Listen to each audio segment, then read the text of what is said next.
to have the bollocks. Do you really want to go toe-to-toe with me on that? You've completely, like, what are we doing here? Levy isn't going anywhere. It's all down to timing, isn't it?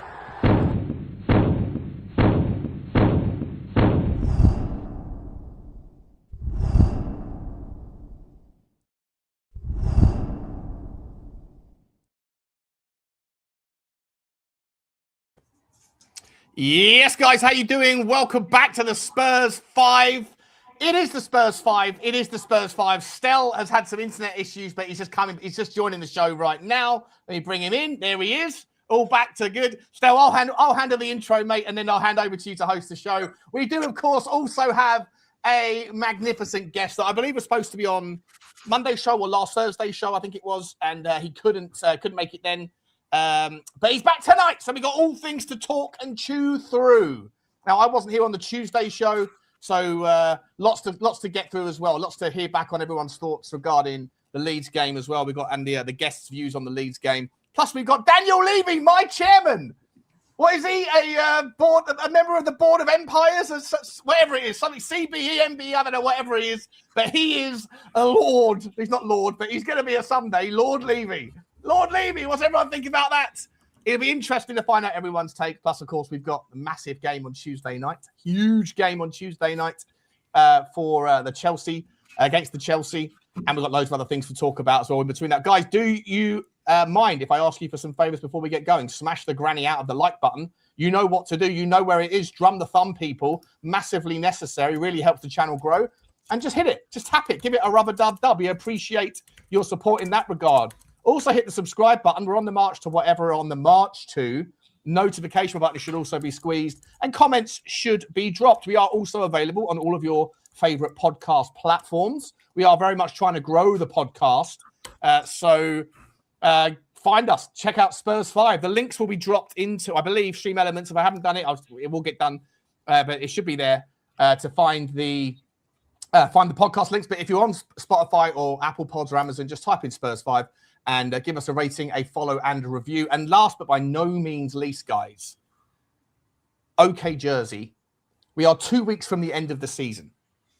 And this season is one to forget. So I'm not suggesting you go and buy yourself a shirt from the 25-26, right? But maybe you want to get yourself a little number. If you happen to be 8% Nigerian like me, or if you happen to be 8% Costa Rican or Iranian or anything else in between, then you can go and get yourself unbelievable discounts. 15% off all of your World Cup national team kits using code 515, F-I-V-E, and then the numbers 1 and 5 at checkout. 15% off already. Unbelievable prices. And fantastic quality. For anyone that's bought them before, let everybody know in the chat. The quality is insane. The numbers should be there. I don't know if you're still going to have time to go and get a PSG shirt, if that's your vibe for the Champions League. Johnny, my boy Johnny, did get one last week. I think he got prioritized shipping for it as well. So it should be here in time. But you can't ask better than OK Jersey's current value. 15% off. They also have all your Jeremy Jackets, right? All of your training gear. All of your clobber, all of your retro stuff. Think back to a time when Tottenham were better. Think back to a time when Tottenham created better-looking kits. Was it the Kappa kits? Was it Nike? Was it Adidas? Adidas, however you say it. I'm doing the American thing, Johnny, sorry. You know, your athleisure wear, whatever you want, you can get it at OK Jersey. Search for OK Jersey and make sure you do stick in $5.15 at checkout to get the best value for money in the sports clobber world. Right, before we bring in, big up to them for the sponsorship. Before we bring in our guest, let's just find out how everybody's doing. Lubo, how are you? Good to see you. All good tonight, thanks. Looking forward to the show. And thank you for everyone tuning in. Comments, everybody. Like and subscribe. Let's have a good show. Good to see you, mate. Good to see you. Johnny, how you doing, buddy? Yeah, I'm acclimated now. Now I've got my leisure wear is on the way. Yeah, I'll be rocking this weekend. I'll be rocking the Newcastle black and white. And on the 30th, I'll be rocking the PSG kit. It'd be rude not to. Don't forget the OK Jersey, guys. I've ordered loads of this stuff, right? Brilliant. Okay. Don't doubt it. You're not going to have a collar missing or one midget sleeve and one the normal size. Quality is good. Yeah, all good, Sean. Exciting weekend of football, and look forward to it. And chat, let's go. And don't forget Burnley shirts for Monday. So you got to move quickly because we're at the Emirates and we need a draw there, don't we, guys? Yeah, I wonder how many UK-based fans have, like, I understand going and buying like a Real Madrid shirt or a PSG shirt or whatever for whatever your second teams are. But do you ever think that there's a situation whereby someone like a Tottenham fan would go and buy like a Newcastle shirt just for some weird reason? Or I don't think so. Probably. No, I mean, listen. I've got my black and white. I've got a black and white Adidas zipper. I'll be wearing black and white, and we'll be doing it, Sean. We'll be doing it. Listen, I was going to ask Stel how he's doing, but his internet is tits up. So I was. Listen, by the way, my internet's been out all day today, so I'm like mine might drop as well. So at any point, it could be Lubo or Johnny that's hosting the show. It'll be a lot of fun. In fact, he's back in. Let's find out how is he coming in. Let's quickly find out how he's doing before we get. Not easy living in a cave, Sean. I mean, Bin Laden did it for about 12 years before he was found. So look what happened to him. Yeah, Stel, how are you, mate? Good to see you. You okay? I'm having a nightmare with the internet tonight, unfortunately. But otherwise, yeah, all good. Those of you that thought Relegation was dead, we're alive and kicking. I told you, believe, right? The cause is still alive. And 2 games to go. Let's see how it pans out. Relegation, choo-choo. Boo-boo. Yeah. Oh, you're back. You're happy again. He's happy. The only Spurs fan in the United Kingdom. Delighted with, there's a few of them. Leeds There's goal. a few of them from No. There's a lot of us. Don't underestimate the force. The force is strong. All right, guys, let's find out who our 5th man is for the evening. Let's first of all play the old guest selector, and then we'll ring a doorbell.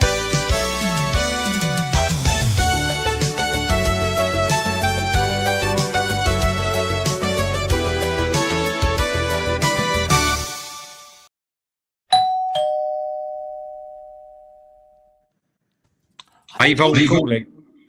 Oh, what was that, Johnny? I said Avon calling. Avon calling. Yeah, who could it be? Well, we had him on before. He made an absolute delightful impact alongside our other friend of the show, Ferg. He's back with his unbelievable, huge boom mic right in his grid, right in everyone's face. Please welcome to the show. It is Christian. How are you, Christian? Good to see you, mate. Evening, guys. How are we all? We all good? Evening. Good, mate. Good. Evening. Welcome. I think you might have just about as deep a voice as Roberto De Zerbi. When I try and do my accents, I can't get down this low to Disa Club. It doesn't because I'm up here. I think you might be able to do it, Christian. I think you might be able to do Christian, do it. Do a decent club. Go on. Disa Club. He's got the Italian roots. He can do it. Don't worry. He definitely do it. A bit too well. Can you sing a Barry White song? Oh, I don't know about singing. I think all your viewers would just go down to 0. I don't think we want that. Super. It's good to have you, mate. Good to have you. We're going to start right with you, mate, because you didn't make the Tuesday show. Neither did I. I think from what I gather, everyone else has had their chance to talk a little bit about the Leeds game, the Leeds performance. So we'll start with you, mate, and then I'll give my 2 cents real quick before we move on to the more pressing issues of the day. Leeds, mate. It could have been so much better. 1-1 in the end. Missed opportunity. A good performance, a bad performance. Frustrating. Was it a penalty? Wasn't it a penalty at the end? How do you feel about the whole thing? To keep it short and sweet, I thought it was really frustrating. I thought we started the game well. First 45 wasn't bad at all. Thought it was something to build on. But ultimately, what we've seen all season has happened again. Just the immaturity of our players, making really silly mistakes, being afraid to take the game by the scruff of the neck. And soon as we saw Bentka take off, the game just fizzled out. We had absolutely nothing until Madders came back. And just the players are just so immature, making silly mistakes, don't know how to handle situations. And we're so reliant on a few players, and unfortunately, they're the players that haven't been with us all season. It's just another game on repeat for me. It's just been the story of the season. Yeah. It's the home form that kills us every time, isn't it? I mean, look, I'll just add to that. I do want to get your take a little bit on certain specific situations, but the overall, I completely agree. I was nervous. I've never felt so nervous as I did in that second half. It felt like it was coming, though. I agree with you. I thought the first half was relatively solid. I thought we started the game fairly strong. Although I felt like the front three were just really off it. I think that Mwani off the right-hand side was just wasn't at it compared to the version of him we saw the week before at Aston Villa. That was really annoying. I thought Richarlison, it took him a while to get into the game. I thought I'll come to the positives in a second, because I actually thought the pressing when it was implemented was super intelligent. And I think it's proving to be something that De Zerbi has managed to get these guys to pay attention to, that none of the previous, not Thomas Frank, not Ange didn't really do it, and certainly not Igor Tudor either. Those guys were just saying, just go and press. And it was all like, if you're going to do a press from the front, a team, like a man-to-man press, then everyone has to know their triggers and everyone has to move at the same time. Because if one man moves and if one person doesn't, then the whole thing is just easy to triangle their way through. So I was really impressed over the 90 minutes with Tottenham's ability to press in the right moments, and the amount of times that we won the ball back. Conor Gallagher building into the game, I thought he was poor. The left-hand side, I thought Matisse Tell started as badly as Mwani. I thought he didn't have any zip. I thought the front three were really, really sluggish in the last stage, or actually throughout the first half. But generally, mate, Christian, I agree. I thought the first half was good. But in the second half, I felt like once we conceded, it just looked like the same old Tottenham at home. We just run out of ideas really quickly. I do want to ask you, Christian, about Matisse Tell. Because I don't know if you know, but I've backed Matisse Tell for a long time, and when he scored that worldie, I was straight onto my WhatsApp group saying, "My number 11, my Matisse Tell, he's done it. I'm going to come for everybody." And then by the time I started getting my plaudits back, I look up and he's overhead kicked the bloke in his own penalty area. I mean, is he just a little bit of like a mentality midget in terms of he's capable of something great, but he's also just donut-esque, or was it the moment? Like, was it the kind of the I don't know, the experience just got a little bit too much of a blood rush to his head because he was on a high from the goal? What happened with Matisse Tell in that bozo moment? Don't forget the pass, Sean. Don't forget the pass across. The best cross. Oh, that one as game. well. Yeah. His best cross. Yeah, that was awful as well. Yeah. No, really, mate. I hope it's not, because he's still young. But what I'm seeing from him is what we've seen from players in the past. He is going to be one of them players that can give you absolutely nothing for a long period of time, and then he can just score a worldie. I think a player who wasn't as bad as this, but we probably have seen it, is someone, if you go look at Lucas Moura's career. Yeah. A lot of nothing. Yes, he'll come up, work a bit hard, might score a worldie, but ultimately the consistency is not there. And with Tell, I hope this is not the case, because he is still young. But what I'm seeing from him is he's just not mature enough. He's not making right decisions. And a lot of the goals, yes, they're worldies, but none of them are like of instinct. They're just, if the ball's coming, it's his only option and he has to do it. If he's got time to think and process, then he's always making the wrong choice, wrong decisions. But listen, I don't want to pick him on too much, because as much as I'm picking on him, the real matter of the fact is he's probably our best forward right now. And that's how sorry and sad the state of that front line is at the moment.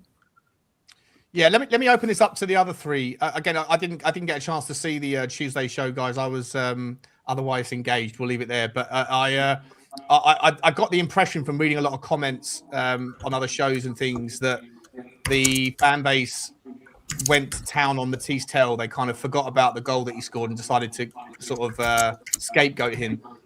What's your take, Johnny? I'll start with you, mate. What's your sort of take on that? And just quickly, Stel, sorry, Johnny, before you ask, Stel, can you put yourself on mute, mate? Your typing is picked up really badly by the mic. Sorry, Johnny. Come on through. That's all right. I think it's the mouse in the cave that might be gnawing away at this cable. That's why it keeps going off. But no, listen, look. I'm gonna look at the positivity in this. For me, the positives were Bentancur is a Rolls Royce and compared to anyone else on that pitch as far as the midfield's concerned. So many people complained about him signing a new contract. And I understand why, because, some of his performances, but since he's come back under De Zerbi, he controls the whole tempo of our team. And the second he's gone off, it's happened in every game. The second he goes off, the tempo drops, our game drops off. And Interesting. As Christian said just before, as soon as he went off, I think he went off in the 80th, 81st minute, it did not look good. It was only when James Maddison came on did we recover any sort of tempo. Obviously, that was the other highlight, James Maddison coming on, although I would have preferred if he hadn't have spent 3 minutes or more adjusting his Alice band and sorting his hair out. De Zerbi was like, fucking stop playing it, just get down there and get on the pitch. And obviously, Kinski, I think many Spurs fans have forgotten. We have such short memories. That first game Kinski had when we threw him in at the deep end against Liverpool, where he was lauded as the great next goalkeeper. He was absolutely outstanding. And he had a couple of iffy moments in games that followed. But I think, to come back from the way Tudor treated him, which I thought was abysmal, not putting his arm around him and letting him go down the tunnel on his own, didn't even acknowledge him. And I think that just shows how much De Zerbi has changed the whole mindset. I'm not going to sit here and tell you these players are fantastic because they're not.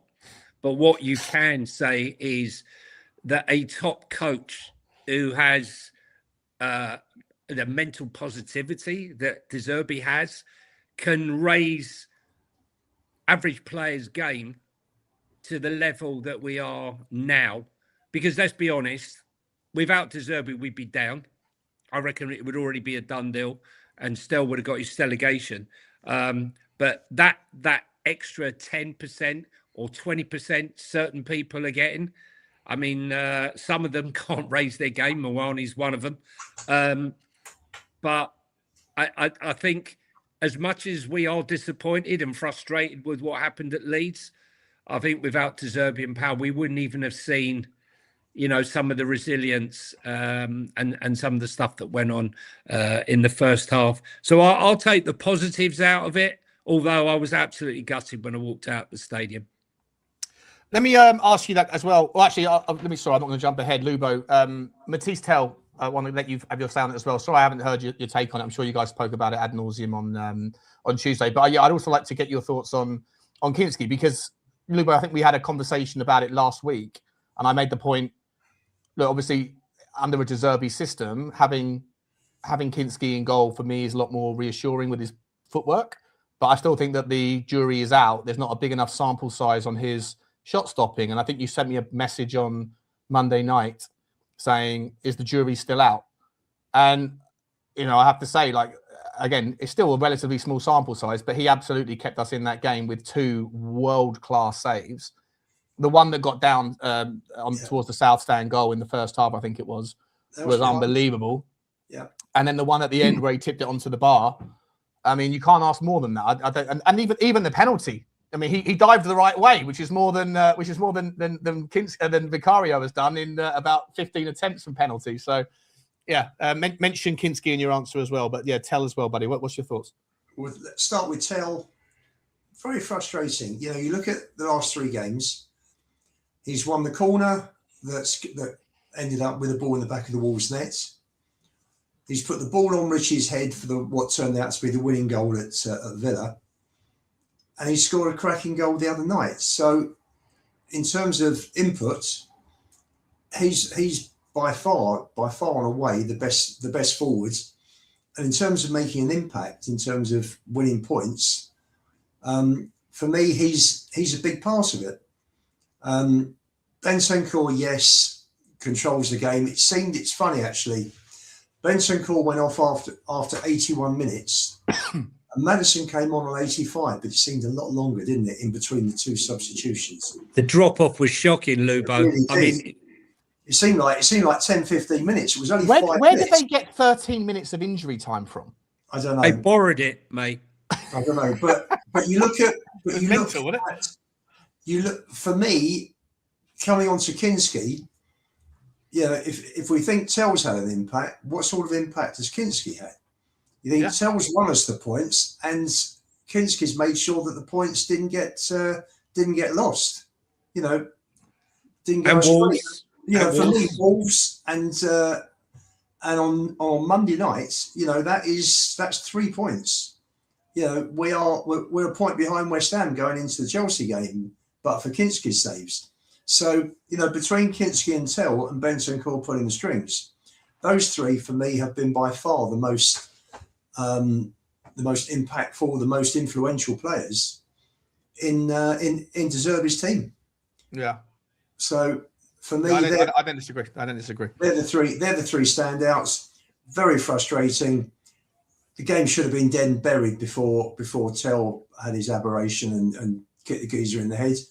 Who was it who crossed the ball? Was it Mwani who got to the byline and whipped it across to Richarlison, who ballooned it over the bar on the half? Yeah, Mwani. I think it was Porro played the ball over the defender's head.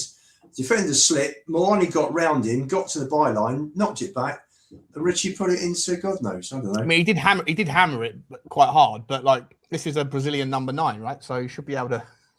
That's what De Zerbi says, anyway. And that miss, that would have finished the game off. Now, I think the Paulinho one was worse though. Yeah, maybe as bad as he missed. He should have scored. Did all the hard work, didn't he?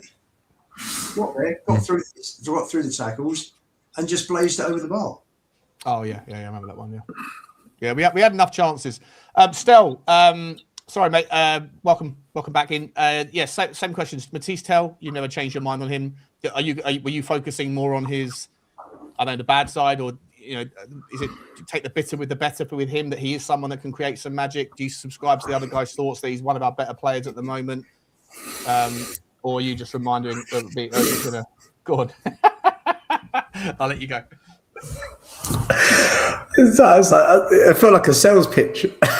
Still, are you gonna buy? Still, are you gonna buy? Are you buying it? Are you buying it? I'll give you 10% off. Mate, I want every single one of the front three gone. Tell, Odobert, Solanke, Richie, Mwani. I want them. The only one I want to keep is Kudus. Every single one of them can clear off, because none of them, not a single one of them, get into our top 6 rivals teams. None of them. So if we're going to get serious as a football club and become a proper top 4 club again, forget it. They've all got to go. Look, Tell for me is the French Steven Bergwijn. Really good technically, but just flat as to deceive. Bergwijn scored an absolute banger against Man City, chested it down, volleyed it into the back of the net, then did nothing. And then he scored 2 goals to win it for us, dying seconds against Leicester City away. Right? This is what I'm seeing from Tell.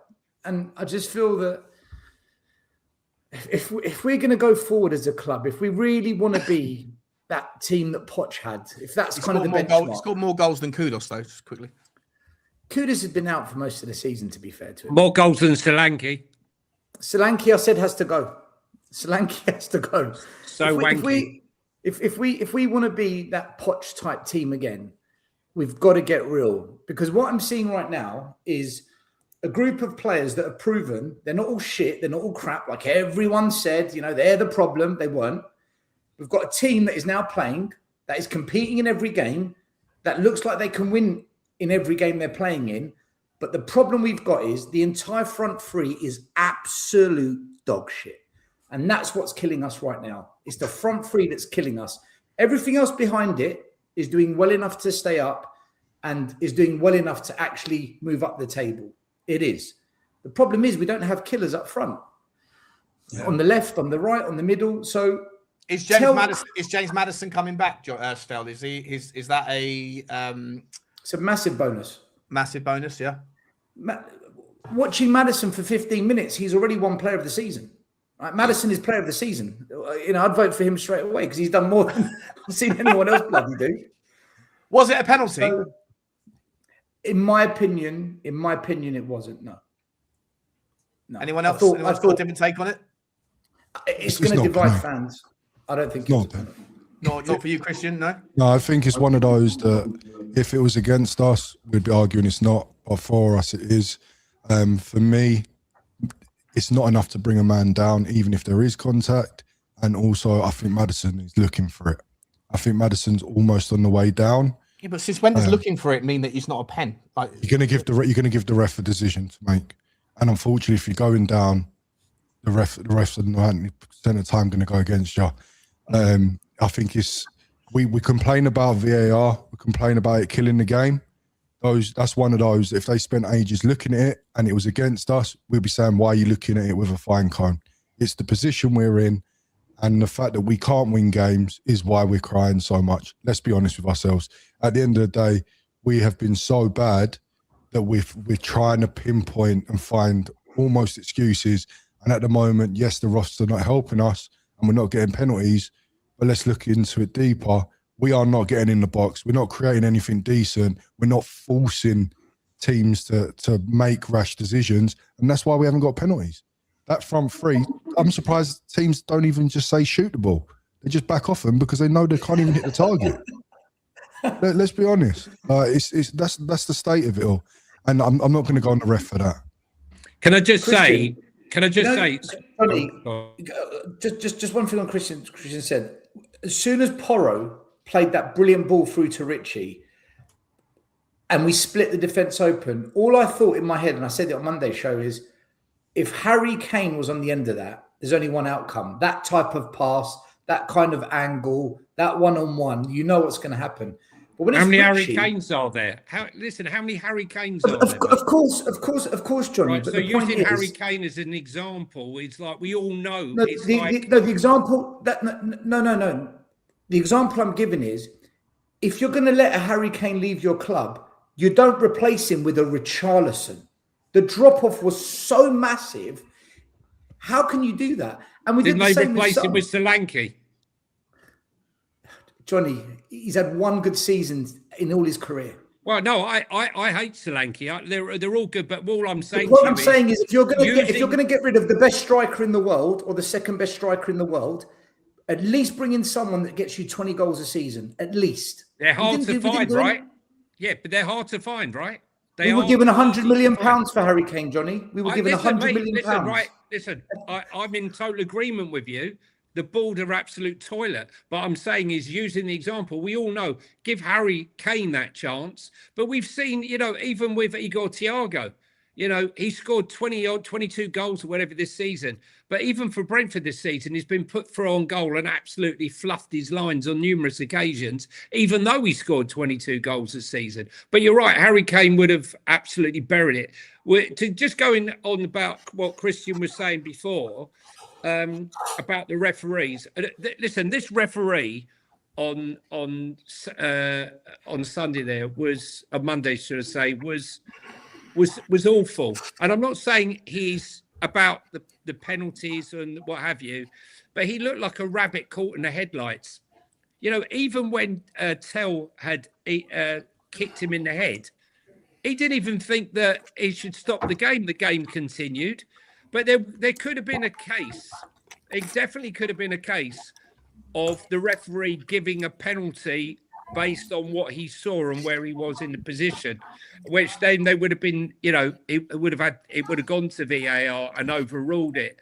But I think with Spurs and with Spurs fans, Christian, I think it's the straw that broke the camel's back. We've had so many decisions this season which have been outrageous. You're thinking about the Gabriel pushing it back when the goal was disallowed. You're thinking about Brian Bobby and the Rodri sending offs, which were red cards, which they told us 10 days after the game should have been red. One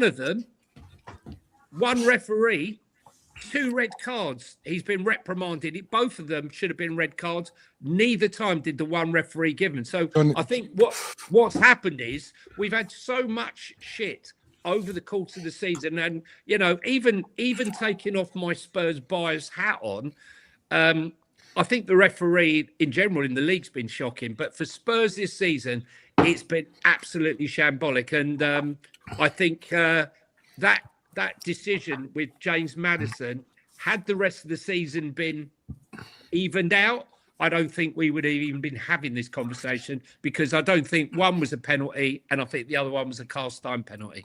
Can I ask you a quick question, Johnny? Yeah. Very quickly. In terms of those decisions, I don't disagree with you, right? Yeah. But here's the question. We get those decisions with this football club and these players. Do we go on to win them games? No, guaranteed? Maybe not. Maybe not. Sunderland, goals create momentum. We've seen it before. And, Mawani's goal against Arsenal, who knows? At that time, it would have made it, I think, 3-2. 2-2, Johnny. Yeah. That would have been 2-2. 2-2, sorry. Yeah, I mean, I don't know. I don't know, Christian, right? I would have said the Brian Broby one probably could have affected the game down to 10 men as possible. But I don't think it's just those decisions. I think there's been decisions where we've got cards, reds, yellows, where they just weren't. And I'm not going to go down the conspiracy route, even though I believe, had you watched, for example, the Celtic game last night against Motherwell, right? Unbelievable. Mate, that is a fucking embarrassment. Excuse my French. That is I wanted Hearts to win. The guy's headed that ball and he's given it. And no coincidence, it's Celtic. And they give it and a VAR. It's an absolute disgrace. And when I see things like that happen, and we hear the referee who was banned from football having, the Klopp, when he was recorded going on about how he hated Klopp and was giving decisions against Klopp, I don't believe the integrity of the Premier League's referees is intact. I really don't.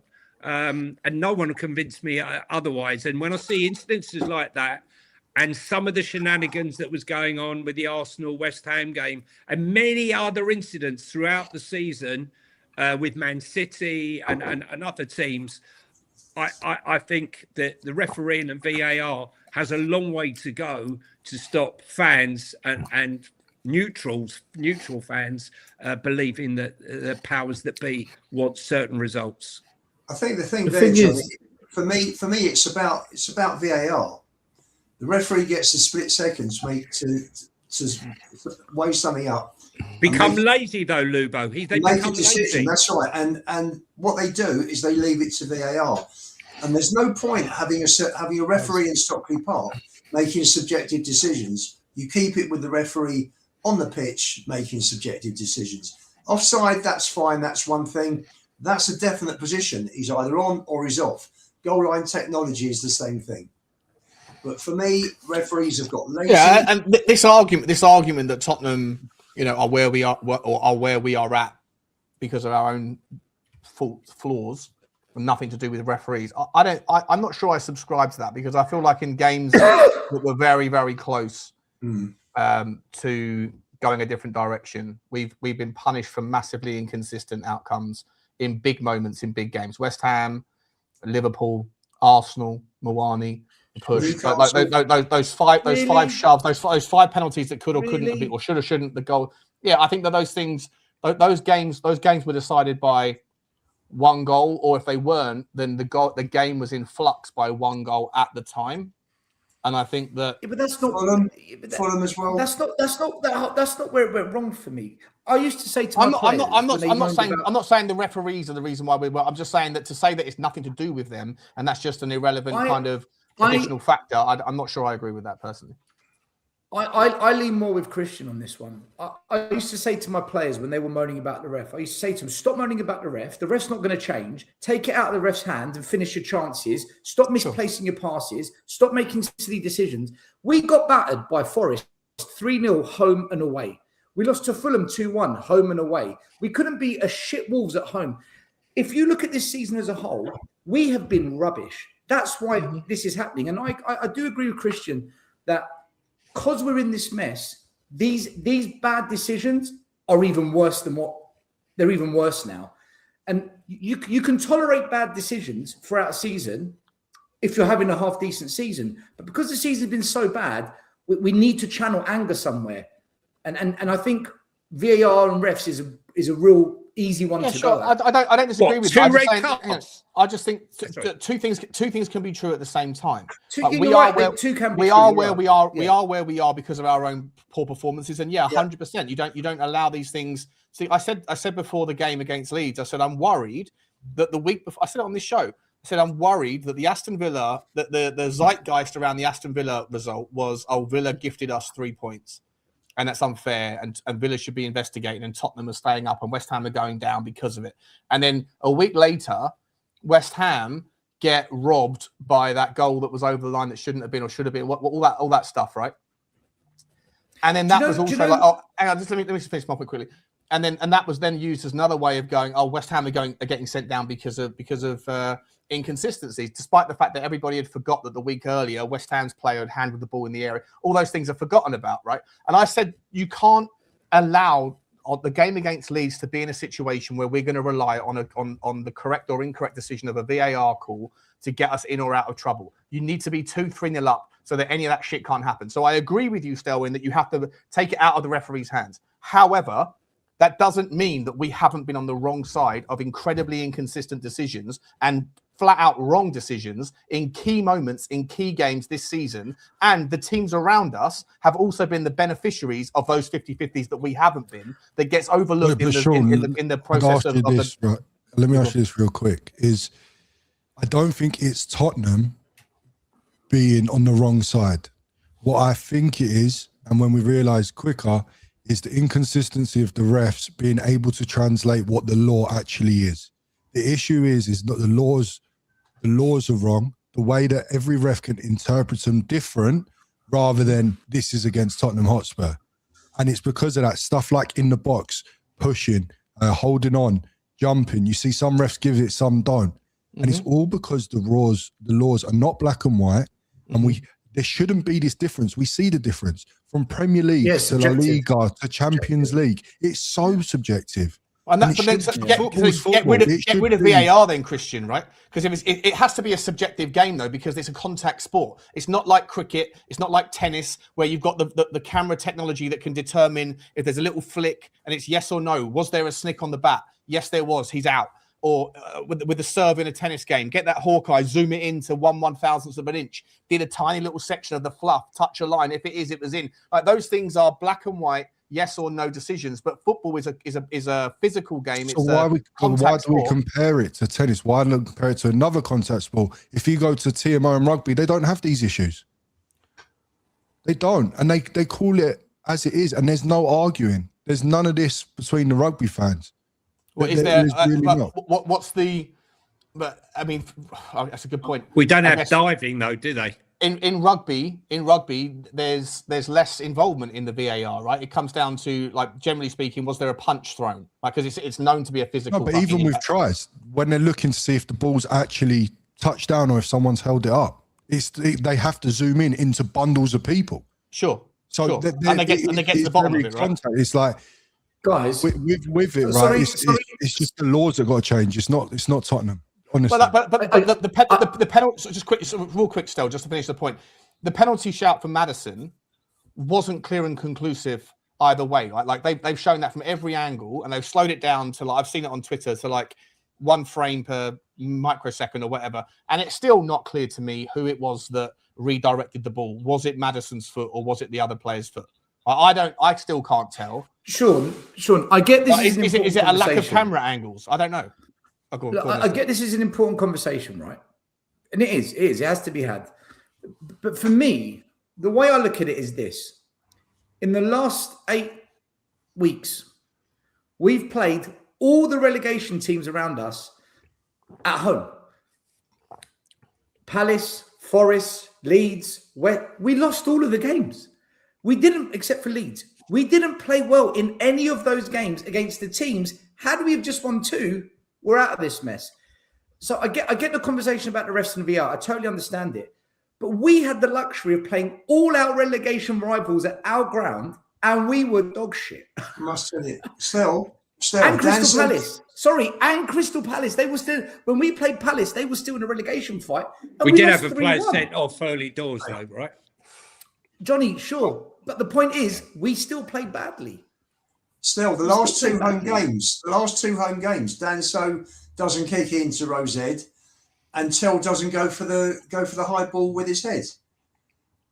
I'm talking about the Cut 6 out points, those two like the mistakes, relegation. But still, we're Yeah. out of it. We win those 2 games, we're 6 clear of West Ham. Listen, I know, look, but look at your, Sean's We're what in the Sean mess. says is correct. Listen, what the Sean point is says we're in the is mess, correct. though, aren't we? Both things, yeah. Look, what Sean says is correct. In fact, what we're all saying is basically correct. All things can be true. We are in the situation because we've been shit, but at the same time, the refereeing decisions on narrow games has changed the tide or caused us grief. And whether that's, red cards for Romero, red cards for Xavi, and some of these incidences have cost us dearly. And, as we're talking about a point here or one win there, they might cost us. But what's truly cost us is that we have not performed as a football club over, the last 2 years. You cannot win one game at home in the last, since August against Burnley at home and blame other scenarios. We are there because we've been absolutely shocking. The truth of the matter is, though, under De Zerbi, for De Zerbi to walk into this club and turn this game around, and if it hadn't been for a freak goal against Sunderland, we would be unbeaten under him. With any of those other managers, we wouldn't even be having the luxury of talking about this conversation at all. We'd be down. Johnny, why? Can I ask you a question? Why did this club, why did they not, as soon as they knew, right, Operation Frank, Project Frank, it's over, why didn't they go and get De Zerbi right there and then? Why did they hesitate? Because they look. The truth of the matter is we had an inept chairman, right? Who he might be all things to business, but when it came to making on-field decisions with regarding managers and players and that, he didn't have a clue. But then what we had was the kids, right? The 63-year-old, 61-year-old kids thinking, you know what? Dad's on his way out. We're not going to listen to Daniel anymore. We can do that job. We can get the glory. Let's get him out. They've got him out. And these people that have come in, Boucher, all of them, have less of a clue than Daniel. Because Daniel, he might have messed up over the years, but at least he had 25 years of experience. These people, these guys have come in and they are 10 times more clueless. To have Johan Lang have the audacity to come out in January and tell us, we did the right thing. We didn't need to buy any players. We didn't want to waste any money. You didn't want to waste 50 or 60 million enhancing the squad. Best to take the risk that you might lose 250 million or more getting relegated. Absolutely clueless. And they have to take a large proportion of the blame. Because one thing's for sure, I'm sure you'd say, Stel, whatever you think about Daniel Levy, I don't think Thomas Frank would have been here past Christmas. I don't think. Well, I was one of the people in the summer saying, I don't trust this new regime. I don't trust it. I was banging the drum. Is that as close? I'm saying this ENIC 2.0 is nonsense to me. I think as well, I remember. Hang on, he might be going, he might be dropping out. I was going to ask him. Sorry, I cut out. I want to ask you a super pertinent question there, Stel. Is you saying is that as close as I'm ever going to get to you saying that Daniel Levy should have still been at the football club? Sean, when they made the decision to sack him, I remember raising the point of surely there's got to be a transitional phase where he stays on for a year whilst the next guy is trained up with everything that Levy knows. So then the next guy understands the operation to then implement his method. They're going to come to that section in a moment. Listen, Daniel Levy has been a shambolic chairman for the last 6 years, and up until 6 years, there was an argument to say, do you know what, he's done well. But the last 6 years, he wrecked us, and that's why he had to go. He had to go. But unfortunately, just like Frank had to go, the replacement to Frank Tudor was worse. And the replacement to Levy, like Johnny said, is worse. You're getting soft still. 6 years. 26 That doesn't mean... No, it's not 26 years, Lubo. Come on, Lubo. Come on, Lubo. Look, Come on, Lubo. Thomas We went Frank- undefeated at White Hart Lane.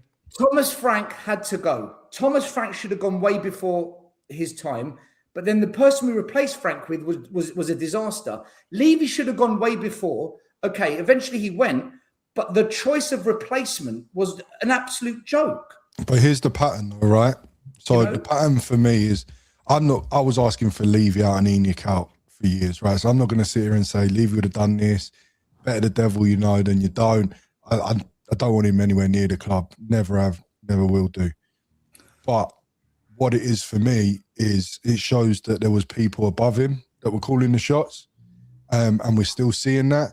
I think the fact they are so out of touch with the club, I'm sorry. You go and get an ex-Arsenal person who lost the job to come in and do the job. You're going to go get an Aston Villa one, which ain't too bad, but at the end of the day was sacked and replaced. You're going to go and get a manager who seems to have been known to be like an Arsenal fan by the looks of things. It's just poor decision-making. Even if you didn't get them and it didn't work out, but you've got people closer to the club, people with an understanding, we would have done it. But listen, we've made mistakes from top to bottom. Decision makers at the very top of the worst of the worst. Unfortunately, you keep bringing in people that have failed and have been sacked for them jobs. This is the outcome you're going to get. And are they mistakes, Christian? Christian, are they mistakes, or is it just downright incompetence? Because I'm hearing right now on the TV that Keir Starmer made mistakes. Is it mistakes, or does he just not know how to be a leader? No, but he's also controlled by people above him, not to get into politics, but he's also just doing what he's told to some degree. And if you believe that he is really leading the country, then I don't know, I've got some beachfront property to sell you in Birmingham. Like it's not how it works. It's not really how it works. Mate, he can't lead in Tottenham, right? So let's talk about football. I don't think they're mistakes, Christian. I just think they don't know what they're doing. Whether they're mistakes or not, right? There is no ownership in football that truly know football, right? What the good ones know how to do is take a step back and get advisors and people around them that can make certain decisions. Tony Bloom. There you go. But then again, Tony Bloom's very good, but he is understood through his betting background to bring in advisors who can use odds and stuff and use data to make those decisions. But he uses. You're 100%. You're right, Christian.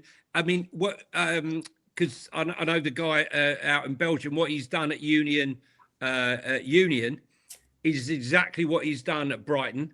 Mm-hmm. He's gone on to win the league. He's just tonight won the cup with Union. And if it hadn't been for the Celtic nonsense, Hearts would have won the title for the first time in 65 years. Because what he does is Tony Bloom sticks to what he knows best, but he employs the right people into the place. His vision. Exactly. His but vision. I think what we've got wrong. This is what I've been saying to Sean for years, and he argues with me. What we've done wrong, and this is not just us, I think it's the Premier League in general, right? We've taken on this sporting director role that has always been a German, Italian thing, right? Spanish. But what they've got full control. We bring in these sporting directors and they're still answering to people and they're getting told no. You look at Inter Milan, the likes of I forgot his name now. I forgot his name, but he was at Juventus. They make the full decisions, and ultimately, what happens if they don't succeed? No, the one his boss. I'm joking. But yeah, even Morata. Morata, that's the one. Yeah. What they do is, right, they get full control, and ultimately there's a consequence. You lose your job, right? But we get these people on as advisories, right, who have also already been sacked, but they're still not given full control to make decisions. You can still see the influence from the above. Which one of them, you could argue a little bit Paratici, but he was hit and miss, right? But which one of them have come in and really, you've seen their targets coming in, they're getting who they want, or there's a certain manager or even a certain type of players. You look at Wolves when they went with the Portuguese guy, he's brought them all these Portuguese players with him. Mendes, yeah, he's brought in João Neves. He brought in Mendes is Ruben Neves. He's not even a director of football though. He's just a super agent like Penny Zahavi. He's got a he direct was. relationship. Yeah. He brought Vitinho in as well, didn't he? He brought Vitinho. He had in Pedro Neto. He brought them all in, right? And that's a lot of, even when I go back to Inter because that's my Italian club, but you bring in someone like they've got now, you know what you're going to get. And what he's going to bring in is try and get you a lot of cheap or even free players who can come in and make an impact for a year or two and then keep that moving. It's what he did at Juventus. That's what he did at Tottenham. At Inter, sorry. And Real Madrid, the same, right? Although they've got the president, they are going to go for the Galacticos. That's what they've always done. They've all got an identity. Yeah. We don't have that. And I don't think, I think English football has struggled with implementing the sporting director's role in terms of that's just another board member who's just got to answer yes or no. They're not actually directors of nothing. Christian, we were the opposite end because we had a chairman that micromanaged everything. Mm-hmm. Everything. Well, we still do. And let's see what happens in the summer. I actually think the director of football is not going to be as important as De Zerbi. I think De Zerbi, my feeling is that for us to go forward, if he's still here, he can go down. But De Zerbi will call the shots, and he will tell the new director of football, because I think he will or he'll walk. He'll walk. But we had that with we said that with Conte, and he walked. Right, they're not going to change, right? And my issue with what you said, although I think you're right, is why should I trust them in the summer when they knew what we was going into in January, the league position, the amount of injuries, and they didn't look for it. They could have easily said to us, right, let's move some of the funds for the summer into January. We might not see as much in January, but we're getting our players in now. Try and get them done early. They didn't. They didn't do nothing. It's embarrassing, right? It's absolutely embarrassing. And, to will that moron out, okay, that personality bypass Lang out, and to wheel him out. I mean, the joke was, as soon as we'd sold Brennan Johnson and Kudus got injured, we knew we had a problem down on that right hand side. It was a red flag.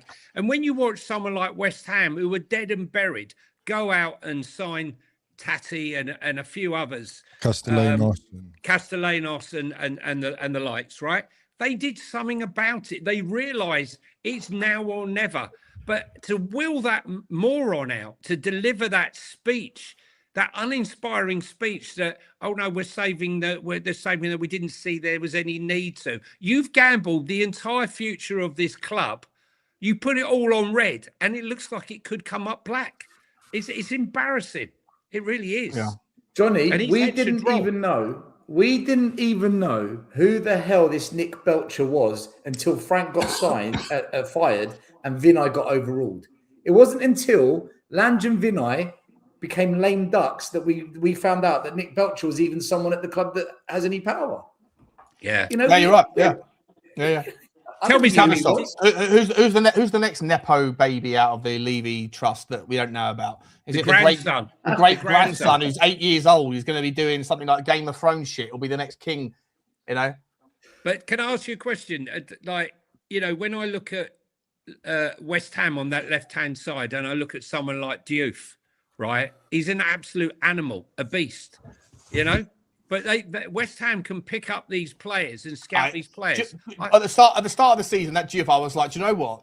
I watched him in pre-season, Johnny. I think we spoke about it on the channel that can't be named. I was like, this geezer has got energy for days. He's got stamina. His ability to cross the ball with his left foot is actually world class. He can at sprint speed can time his cross and puts it into the danger zone. Defensively, though, he is absolutely horrendous.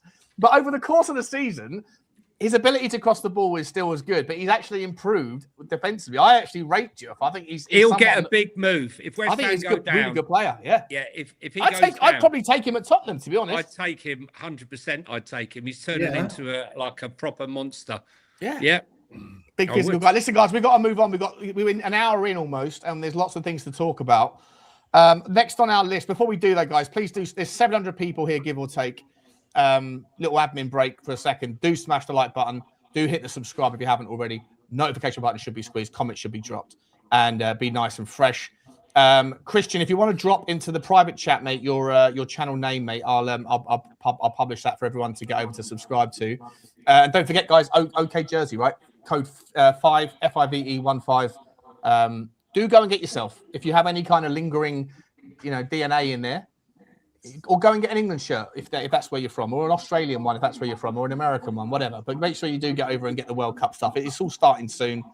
And let's do some super chats super quick, because there's 6 of them bounced it up here. Coy's Hotspur. Sorry, Johnny, let me put you on mute, mate. Your echo's crazy. Coy's Hotspur. Big up to you, mate. He's put in a super sticker, a very generous £5 super sticker. Chew to you. Where is my chew noise? Here we go. And sure, Wembley, Hull. Saturday week, Hull are at Wembley. Playoff final. So good luck to Hull. Yeah, we could be coming up. Coy's Hull could have a local. Is that game going ahead? I've heard Southampton might be getting kicked out for spinal. Oh yeah, it's funny how they can raise that. It's funny how they can quickly come to a decision about illegal or charges against Southampton, but it's taken them years to work out how to and to West Brom, but can't work out what to do with Man City. Bullshit, mate. Let them go. Yeah, it's true. Big up to you, Hull, mate. Appreciate you, mate. Thank you very much for the super sticker. Choo to you, bro. Very generous, very nice. He's just coming back in with a member for 1 month super post. He says only positive from relegation is no more VAR having to look at those idiots playing fantasy football at Stockley Park. Yeah. No, Stell would disagree. He said there's plenty of benefits. There's suddenly going to be a whole new version of our ownership that will be. They'll just be appearing out of nowhere. We'll have a wind up on that one. Ledley's knees. Big up to you, Ledley. He says blatant penalty and the FA might fine Maddison. Yeah, because Maddison called the referee out, didn't he? He basically said the referee doesn't make a tough decision there. But I even told him it wasn't my flick. It was the other player. Again, I don't know what the solution is on it. Listen. Well, let's ban him. Let's ban him for the final 2 games. But we've got no agenda against Spurs, yeah? Imagine if that comes through. Imagine if that comes through before next Tuesday night. If they ban Maddison, we should take legal action as a club. We should actually take legal action against the FA. Oh, I thought a minute ago you were advocating that there's no conspiracy. We are where we are because of our own. Are we going down? You've just spun a complete new agenda there, Sean. Completely I don't know where you're going with that. Where are you going with that one? No, earlier on, you said I completely agree with Christian. It's nothing to do with the penalty. It's nothing to do with the VAR, any of that bollocks. It's because we are where we are because of that. Doesn't mean I want Maddison banned. No, but you're saying I want Maddison banned from playing football. But if your words were, if the PGML get together and ban Maddison, then we should take action against the. Then you are admitting. Yeah, we should take him to court. And you're admitting by proxy that there's an agenda against Tottenham fans. Am I wrong, boys? Am I wrong? We have a flip flop. Everyone changes their mind. Like they didn't say that last time. We have a flip flop, trying to erase the past. Well, buddy, you're having a laugh. That wasn't me, by the way. Do you know what's going on here? I know what's going on. I know what's going on. I've got to say, it's because I'm closing in on Sean. And I'm in touching distance. I'm in touching distance again, and he's feeling the heat. I didn't even realise. What? Oh, was that what happened? Is it? Okay.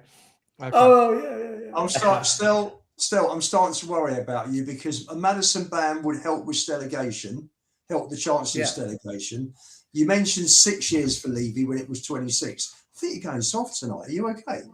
Mate, he still hasn't got over the fact that he was caught live on TV, smiling 1 minute. and happiest at the Burnley end, right, on TV, when Burnley I can't get over that. Can't get over that. You were Levy, caught back to from rights 6 on years. TV. Just quietly, just real quick. Oh, go on, Stel, go on. Have your take back.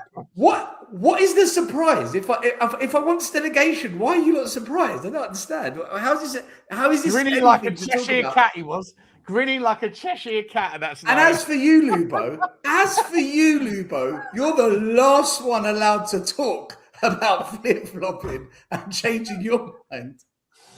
Do you know? Just quickly, right? The predicciones. So I've been top of the predicciones for this channel from game week 1 on the channel that can't be named with Johnny. I've also been top since game week 1, and I can't be caught on that one. I'm like 50 points ahead on the Spurs Hub. Super quick plug: 64 people participated in the first week of predictions. I came 63rd out of 64 predicciones. In game week 1, I only got 2 points. The leader got 13 or 14 points. Like, there's a massive level when you start playing against other people that are in the chat week in, week out, and their predictions are not married by other people's predictions that were representing the chat or whatever else. Suddenly you get leveled. It's like there's levels to the game, and I'm suddenly right at the rock bottom of the pecking order. So wasn't that points table before Leeds? Wasn't that the points table before Leeds? That's after Leeds because you all predicted a win and I said we would draw. So I got 1 point. You got 1 point. The score wrong, but I predicted. I said 2-2, but it finished 1-1. All right, let's crack on with this. It could have been 2-1 though. It could have been 2-1 at the end. It could have been. Should have been 2-1, and I would have been home and hosed, but never mind. Super sticker from James. Big up to you, James. Thank you very much. Choo choo to you, my man. Stephen J. Cam's also put in a £3 super sticker. Big up to you, mate. Thank you very much. Choo choo to you as well, buddy. We appreciate any support that you guys offer. Super sticker trainers commence. Shay Bright's in the house as well. Shay, I didn't get a chance to see you on Monday night, mate. Probably for the better. I was in all sorts of different worlds. I'd had about 19 magnums before the game started. Good stuff as usual, guys. And Sean, have you seen Hotspur Hippie is calling you out for a Misfits boxing match? Well, let me tell you something. Let me tell you something. First of all, the geezer will need a fucking wash before he comes on. We'll call it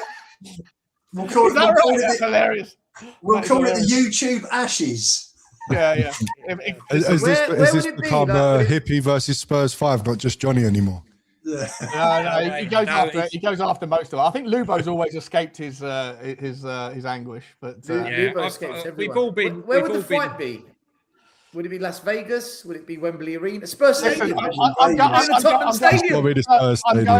plan is to go to Australia to see all my old friends in 2027. So I'm happy to stop by Sydney. I'm happy to stop by Sydney and have that one. Well, Sean, I'll be in Sydney. I'll be in Sydney June next year. You can referee it, Lubo. We'll get it done. Yeah, I'll be there. We'll referee it. Yeah, bring your deodorant. That's hilarious. Big up to you, Shay. I hadn't seen that, mate. That's tickled me. And yes, I accept 100%. A user, Mitchell. I'm not sure. Sean, I hope you've got enough time to get into training, mate. I do fear for you that he's quite quick around the wit. I'm not concerned. Not concerned about that. In the left corner. Mate, honestly. That's hilarious. Let's get ready to rumble. What's the Mitchell? What's the Mitchell reference? Do we know? I'm not sure what it is. Phil Mitchell. Phil Mitchell. No, I don't know what that is. I don't know. Is that the guy that used to do the scouting for us? Oh, Paul Mitchell. Paul Mitchell. Mitchell. Yeah. I thought he was saying Lubo looks like Phil Mitchell. I wasn't sure. Big up to you, user. Lubo looks like that referee Kalina. Is it Kalina? Luigi Collina. Yeah, Luigi. Yeah, all you got to get some silver blue contacts in there, Lubo, and you could absolutely become a doppelganger. Circular ones. Come on, yellow shirt saying FIFA. And let's And look, OK Jersey. Big up to OK Jersey. Come in with the must be my friend Edward. He says, thanks everyone for the trust and support, and special thanks to Sean. Get your World Cup shirts at OK Jersey. You don't need to do that, Edward, mate. We've already mentioned it 2 or 3 times. We're going to mention it at the end of the show as well. You know where to go, guys. OK Jersey. Thank you, Edward. Appreciate you, mate. Code 515 at the bottom there. Search OK Jersey, code 515. You can get the best clobber, best value for money. Athleisure wear, Jeremy Jacques. You can get all of the old school retro kits. And if you do fancy a second team or your home team for the World Cup, then that is just around the corner. And why pay what you have to pay when you can pay unbelievable prices? Big up to you. Get my PSG shirt to me ASAP. Yeah, it's on its way, bro. It's on its way. It's on its way. It's on its way. Thank you, Evan. Appreciate you, mate. Appreciate you. Right, let's. Sean, here's to you snapping Hotspur hippie like a twig. Hey, Sean. Someone else on the comments just said that hippies are black belts. A black belt or what? A black origami. No, his black belt's really supposed to be white. He hasn't washed it since he's had it. That's it. Anyway, let's carry on. There's enough of the slide. Wait for the abuse on YouTube tomorrow morning. All right, let's get on to the next segment of the show. Hang on, where's my notes here? Here we go. Newcastle fans this weekend. Lubo, are you a Newcastle 100%. Fan this weekend? 100%. Listen, my wife's a Geordie, so I'm sure she'll be supporting them as well. She knows she checks the website to see what mood I'm going to be in every single match that we play every time I go to football. So I'm sure she'll want me much happier, and she'll want her boys to win. So definitely, we're very much Newcastle in this house on Sunday. That's for sure. Yeah. What's your actual prediction on the game, though, Lubo? I mean, Newcastle turning their form around a little bit at home, still unpredictable, though. Well, West Ham, though, surely they are going to be a little bit more buoyant at the fact that Tottenham dropped points. They're going to be the best version of themselves possible. And the best version of themselves since January has been a very impressive version of themselves. Let's be honest. When we gave our predictions with 4 games to go, I think, Sean, you and I predicted we would survive, and I do believe Snell and Johnny thought we might be going down. My prediction then was that Newcastle would lose the next 3 and beat Leeds. So, sorry, not Newcastle, West Ham. So I'm sticking with that. I think Newcastle will win it. Might be tight, might be 1-0, 2-1. I'm going with the Newcastle win, and that will leave us needing a point from 2 games. And I think we'll get it on Tuesday at Chelsea. How about yourself, Christian? Firstly, Newcastle fan this weekend? Oh, mate, I've got my menu ready. I got a Nuki Brown drink. I'm going to have more than one, surely. A stotty cake, peas pudding, the lot. Alan Shearer is the greatest Premier League English striker. It's not Harry Kane. I'll run all the agendas that I need to for them to get a win. Hopefully, our old mate Harry Redknapp has a little quiet word in Eddie Howe's ear, does him a favour, and they finally turn up. But yeah, listen, I don't think, in all honesty, the way Newcastle can turn up, the way we've played Leeds this year, I don't think West Ham get another point. I don't think they do. I think they're 2 really, really hard games, especially Newcastle. You don't think Leeds will just turn up? Leeds will turn over for them a little bit. No, I don't think they will. I really don't. No. I think Leeds have got too much pride. I think they want to keep building for next season. I don't think any team will turn over for anyone. I really don't believe that. And yeah, I just don't think they'll get another point. The issue for me is, where does that 1 point we get come from?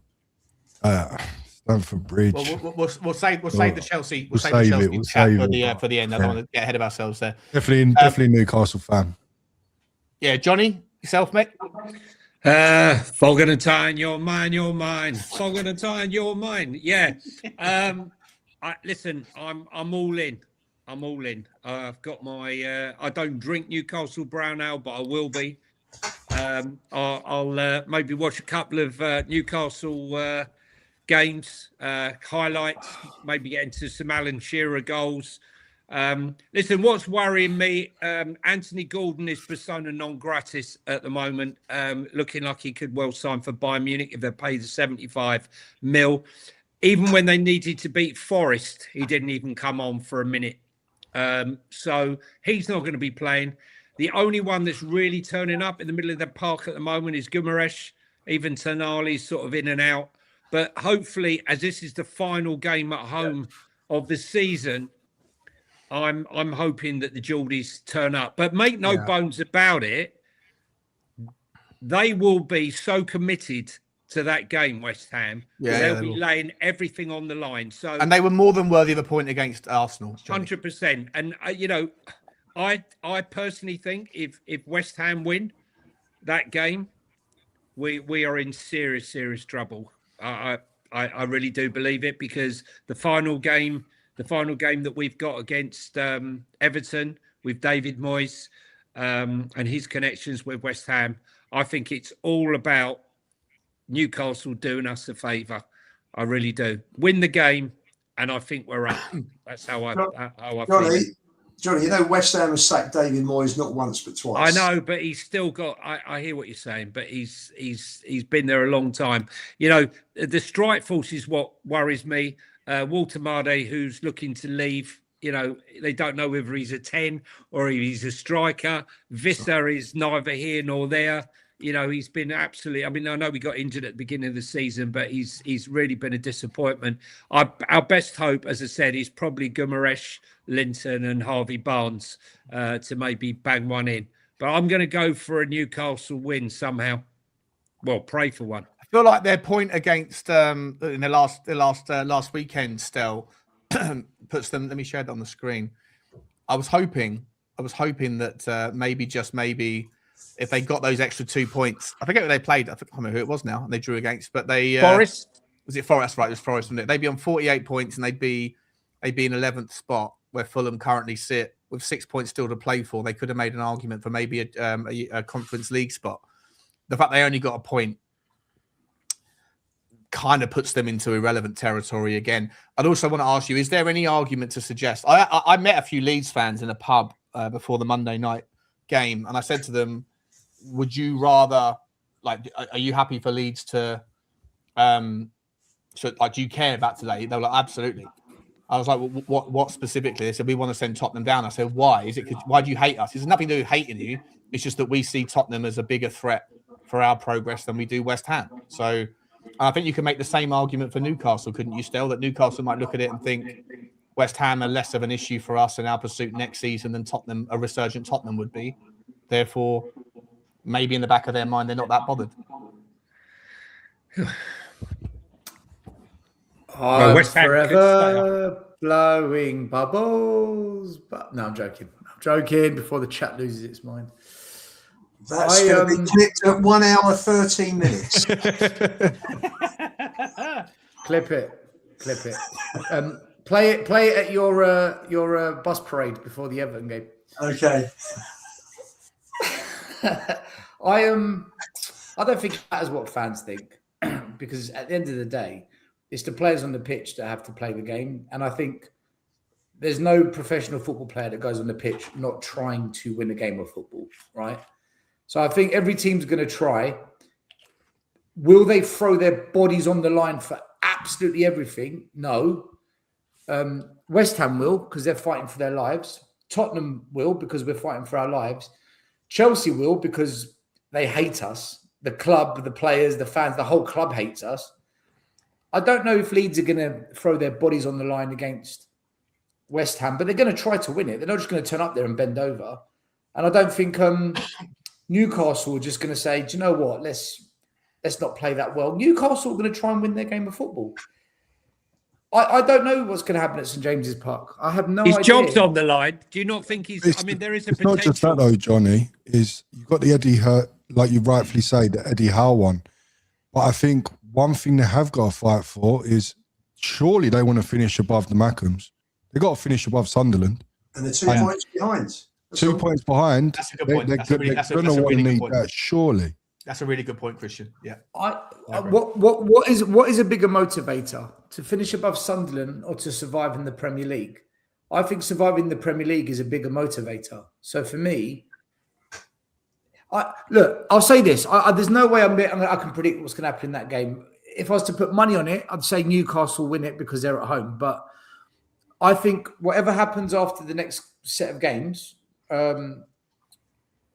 whoever goes into the final game of the season between West Ham and Tottenham, higher up the league table, that's the team that's going to stay up. I think how the league position is after game week 37 is how it's going to finish at the end of the season. So if we stay above West Ham after we play Chelsea, we're staying up. If West Ham go above us and they stay above us, we're going down. That's what I think will happen. The other motivation. Very quickly. The other motivation for Newcastle is that 9th place, if Villa and Palace win their European finals. But we did this with Leeds. Do you remember when we played Leeds? I'm just saying. Newcastle are 3 points off 9th place. Lubo, we did this with Leeds. We said Leeds are on the beach. They've got nothing to play for. They turned up and gave it a go against us. This is all nonsense. These are all. I'm not talking about Leeds. I'm talking about. We're clutching. This is clutching. Newcastle are 3 points at the moment off a European place if those two teams win their trophies potentially. So Lubo, they're going to be going for it.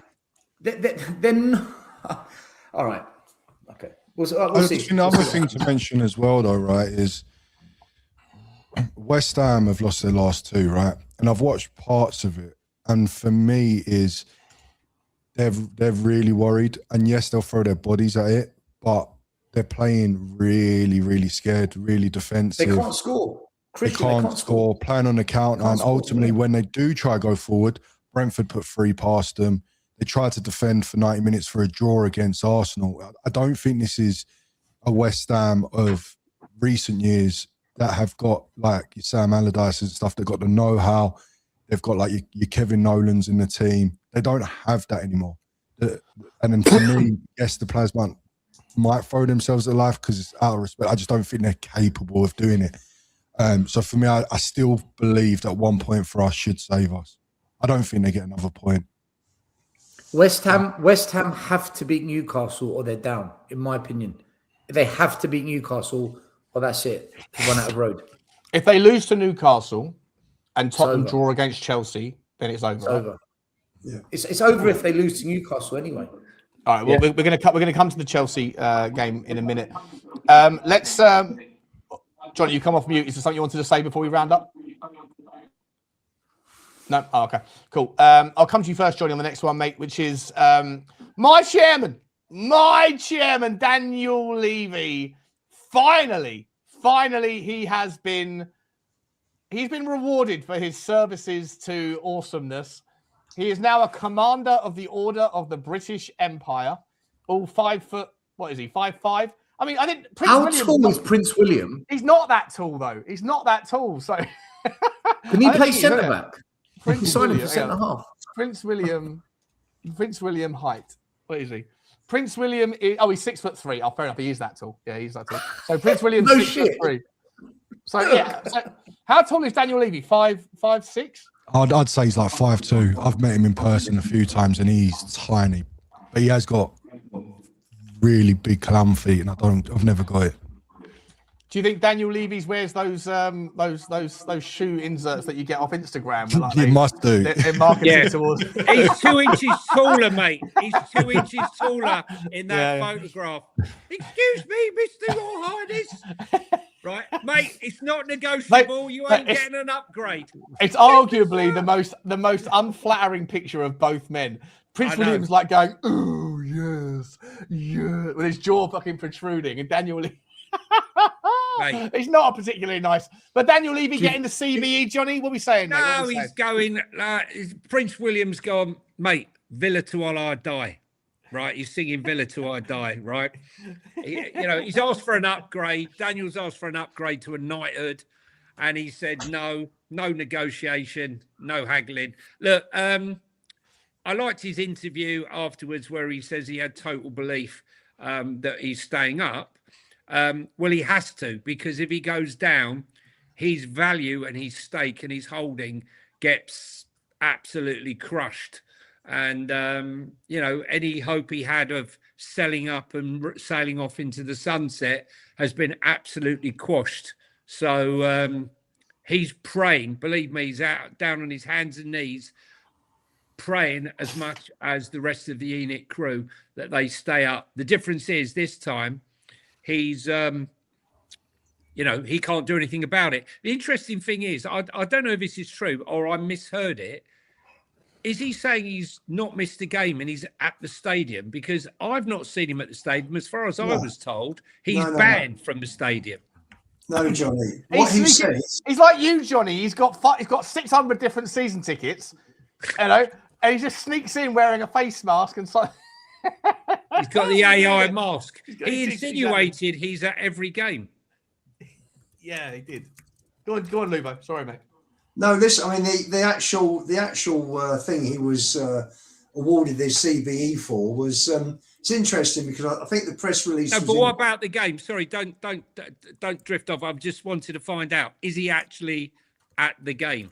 Because he said that's what he said. Did he not? No, I don't think he did. I mean, he said a bit about Ange and about Tottenham in his blood and all that shit. Yeah. But he was awarded the CBE for services to charity and the community in Tottenham, supporting education, health, and social inclusion, creating jobs through the construction of the stadium.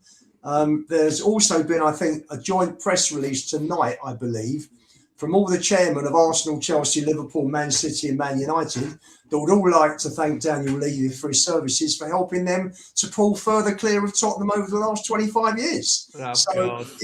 Oh, God. There you go. What a load of bollocks. There you go. As if we were closer to them in 1999. What are we doing? Stel, what you got to say about Daniel Levy, mate? All good things, I hope. 6 years. Yeah, I think he was trying to sell Prince William some property in Northumberland Park. We need investment for the hotel and for the planned re-gentrification of the area. So I think he's just trying to see if the royal family see it as a viable investment that they want to put their royal funds into. So maybe we might get some royal family funding for Northumberland Park and the hotels and the skyscraper, the much needed hotel. We're in desperate need of some skyscrapers, actually. And the swimming pool, of course, the indoor swimming pool and the climbing frame. Hopefully, fingers crossed, we get it and we can push on. The climbing frame. The Tottenham Palace Stadium. Climbing frame. Is it like a fucking... Or is it that mountain, that indoor climbing thing? Going down to the local B&Q warehouse, looking for a climbing frame for my child. We're putting it in an aquatic centre in Tottenham. What are we doing here? Well, it is an entertainment centre, Sean. He does deserve some credit for his services to North London, there, doesn't he? I know you guys don't agree about his performance. Sure, he's made an absolute packet. He's made an absolute fortune, and we're rewarding him from turning himself into a billionaire. But that's exactly the same for every person who gets one of those things, isn't it? No. Guys, here we go, guys. Just a clarification. No. Levy said, he vowed to continue. He says, I don't know whether they've written this wrong, the newspaper. Levy 64 vowed to continue attempting Tottenham games despite their plight. It means attending. Where is he attending? Isn't he about to sue the owners? Yeah, well, yeah, he's going to have a big problem when they dilute him if they get relegated. They can only dilute him if it's in the contract. Well done to Daniel Levy for overseeing the development of the new stadium, and delivering the foundations of what could become a fantastic club. But in terms of the actual on-field stuff, he just got it all wrong. He got it only all in the wrong. last 6, only in the last 5 or 6 years, right? Sean, he's been getting it wrong for years, man. He's been getting 2019 onwards. 2019, we finished like 2018, 2017, 18, 19. We finished second, third. We got to the Champions League final, and we built a new stadium. Like it's like the last 6 years was the breaking point. That was the sure. breaking point. Sure, last 6 years have been a regression, but the previous, like from 2001 until no, Lubo, you're just someone who's got an agenda, bro. No agenda. Mane massive agenda. Mane and No agenda. Mane and Wijnaldum's going to join. How can you say that with a straight No face? agenda. No agenda. No agenda. These You know what, guys have Lubo, I've had enough listening to your waffle. Let's bring in Christian. Christian, say something logical and sensible here. I know you don't like Daniel Levy either, but he didn't do a bad job for 25 years, did he? Come on. And in terms of what he's being rewarded for, he's not being rewarded for services to football. He's being rewarded for services to the community, for creating jobs and charitable things and that sort of stuff. So just like you said, you don't want to get into politics.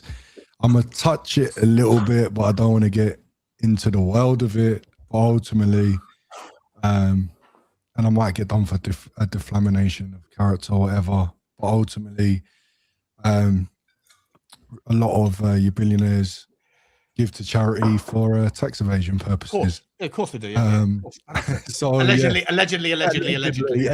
So we don't know how good it is, because ultimately we've seen a lot of people in the Tottenham community that live in the area being gentrified. A lot of the businesses getting moved to like Broadwater Farm and places like that. We saw the steelworks magically get burnt down, but hey, we don't know about it. And I know the true story behind that. I can tell you the true story. Yeah, you let me know. And then, I know the Greek family that owned the business. I know the full story. Yeah, He knows the guy that lit the match.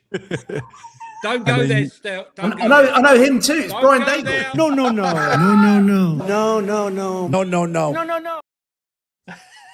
My mate Brian. That wasn't Brian Daigle, by the way, guys. It wasn't Brian Daigle. But just in terms quickly on the Levy, like I think he's done bad for the full 25, whatever, so many years that he's been there. I think he got lucky, and when he did get lucky, he didn't know how to capitalize on it. So ultimately, it still goes down as an error. It's not here or not there. I honestly, I delight in people when they attribute fortune as part of the reasons why not to rate someone, but they don't allocate misfortune as part of the reason why they should. You know, I love the inconsistent logic. It's like It's like talking to VAR officials all over the shop on this channel tonight. You got to hold agendas. You got to keep. Yeah, listen, you can't flip flop. I'm all for it. Just Sean, own the you've agendas. got to Own the admit, agendas. right? Listen, you have got to admit, when this subject comes up and trying to give the side of Levy, you get well excited, man. Like the excitement and passion you show, he does it, right? The excitement you show to defend Levy, you know, the cat's out the bag. My chairman. Yeah, No. Listen, Your chairman. I think that he is the victim of partiality. I think that people allocate, like I say, they allocate fortune to justify when things went well, they did, and they don't allocate misfortune in any part of their analysis of why when things went bad, they did. I just think that he's not as bad as people say he is, and therefore I'll challenge the narrative, and I'll because I'm a contrarian in life. Anyway, I like to have a debate with people. But if you were to ask me, like, I'm not going to go through it now, but if you were to ask me, like, was he a good chairman or a bad chairman, and why, I could list you, and I'd be happy to list you 100 things that he did wrong. But I would ask anyone who feels very strongly about Daniel Levy, the other side, to name 100 things which I could easily name of what he did correct in the micro or the macro, and people wouldn't. And that I think exposes the agendas that are at play. Because over 25 years, you're not going to have got it all wrong, and you're not going to have got it all right, especially when you look at the trajectory which Tottenham went through. But I just think it's like getting blood from a stone trying to ask people like Lubo for any of the positives. But I'm more than happy to give you some of the negatives. And that's the difference between the two. And yet Lubo says that there's no agendas, and that's I think is when Sean takes on hippie, he's going to have DL stitched onto his shorts, isn't he?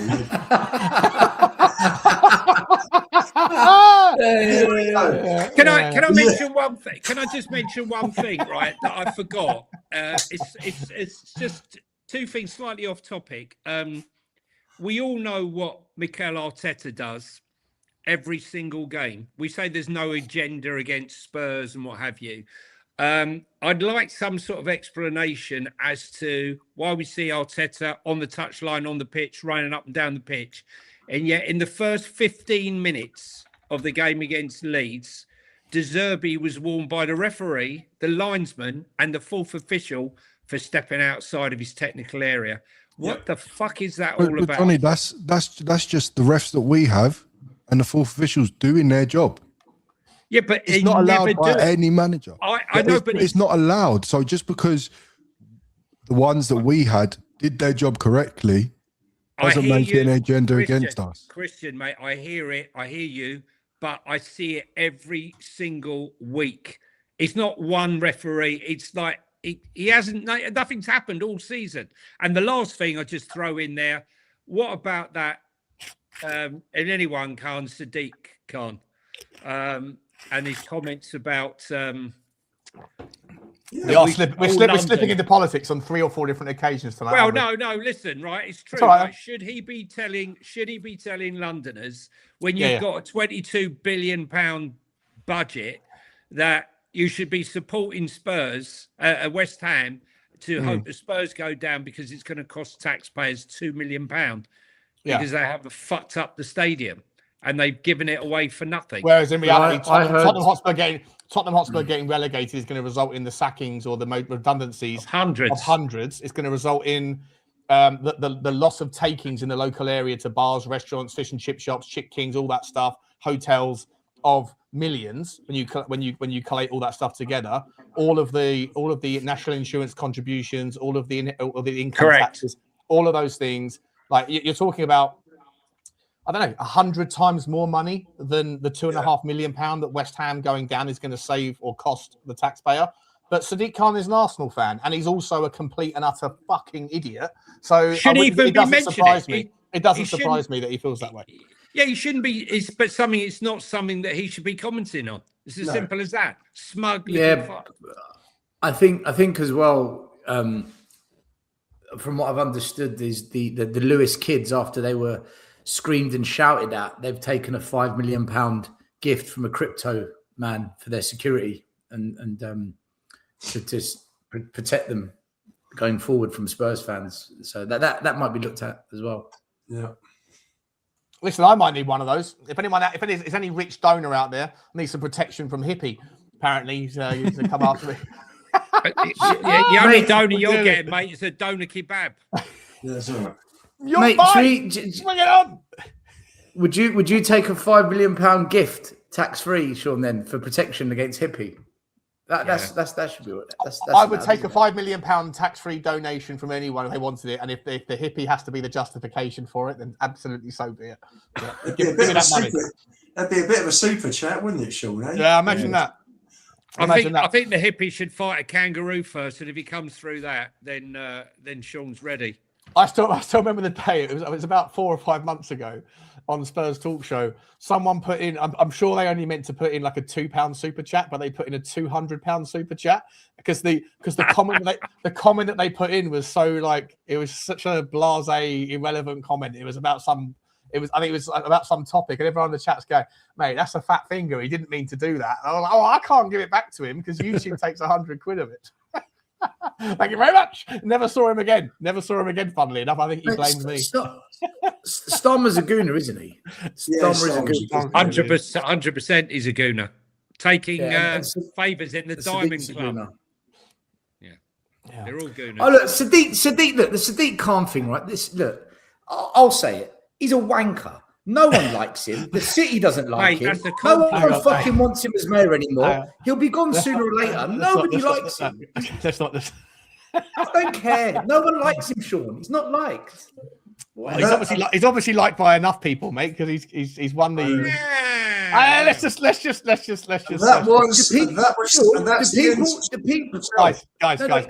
not Still, I want to say this. That's the end of, and that is a party political broadcast for a Thursday night. People vote for him, or do they vote because they don't want the alternative? That's what it is. They vote for him because they don't want the alternative. That's what it is. They don't like him. Well, he's definitely stay out of politics. Okay, they should stay out of politics. I support Tottenham. I don't like the owners, but I still support them. They should stay out of politics. And similarly, on a Tottenham podcast, we should also stay out of politics. If you want politics, come over to the Rabbit Hole Ramblings, shameless plug. That's where we talk about all sorts of things. So I get shut down, but hey, you can go to Sean's channel and you can watch there. Yeah. But people know what they're getting into over there, you know, reptilians and UFOs and fake moon landings. How did you shut me down and plug your channel? This is what happens when you host. Still, go on Sean's channel. Or go into the comments. Now you're plugging him. You're plugging him. What channel's that, Lubo? What channel is that? Just out of curiosity. The Rabbit Hole, did you say? What is going on here? What is going on? Let's move on. Let's move on. Let's Carnage is my daughter. Wait, no, come to Tottenham. Carnage. Tottenham away, LA. We will now be doing politics once a week, right? So if you want politics, you can also come to Tottenham away. Okay. There you go. That's very good by Patch. Very good by a party political broadcast by the Delegation Party. Nice. Yeah, nice. right. Nice. All right, let's talk about some survival odds. Apparently at the moment 80%. Tottenham are 4.5 to 1 to go down, and West Ham are 3 to 1 odds on, which essentially in real man's money is about 80, give or take 80% chance Tottenham stay up. Okay. And only a 20% chance we go down out of the two teams. Christian, let me come to you, mate. I think you've already kind of made your case, right? You think we're staying up, or we just because you don't think West Ham are getting another point, so you think we're safe, do you? 100%. That's not because of us being better than them or anything like that. I think we get the 1 point we need, and I don't think West Ham win their games. Just see them sit back too much. But yeah, I think it's all said and done as long as we don't fumble the bag. But it doesn't matter. You're saying it doesn't matter. We can fumble the bag against Chelsea and against. We can, but listen, I'd say like 95%. If you're going to ask me for a percentage, 95%. Yeah, I think. Listen, as much as I don't think they'll win, luckily my fantasy football results ain't been put on here, and all my score predictions, because in our group chat I'm always bottom. So luckily that's not public, but yeah, I don't think they get a point, but let's see. All right. Lubo, come over to you, mate. I'm just going to grab Christian's channel and plug it as well. But Lubo, what's your take, mate? 80% chance Tottenham stay up? I'm not sure it's that strong. I don't think it's that strong right now. Really don't. Go on. I think we're marginally favourites to stay up ahead of West Ham purely because we've got the 2 points. But I do think we will stay up. Could even be on goal difference, but I really do think we'll stay up. And Sunday, we'll be singing soon, Black My Army. Definitely. Relying on those boys to put one across the hammers. Lubo, Stelios, what are you saying, mate? I know what you want, but where are you at with what you think is going to happen? I think we're going to stay up. I don't think West Ham are going to beat Newcastle, and they have to beat Newcastle. So I don't think West Ham beat Newcastle, and on that basis, we will stay up. Okay, Johnny.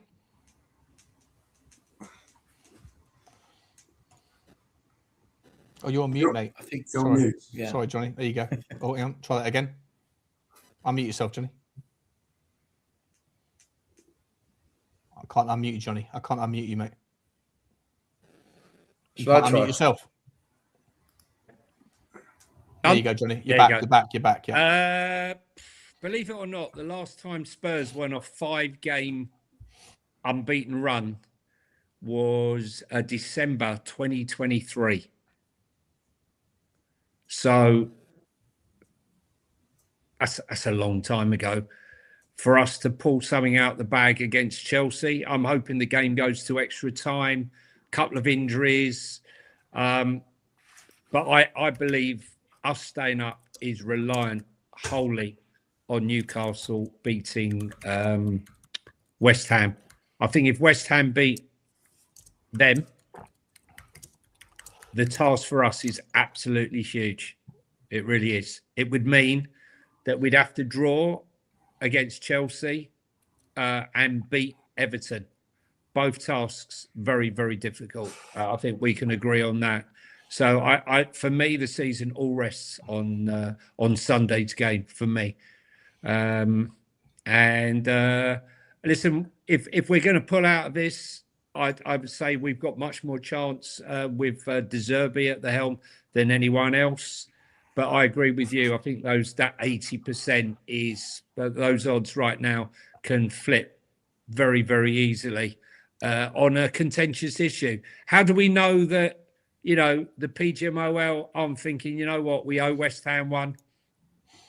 We might see a contentious issue at St James's Park. I hope not, and I hope it's a clean game, whatever way it goes, and the same for us against Chelsea, and we stay up. Because if we do go down, I fear that it's going to be a long, painful journey for us coming back.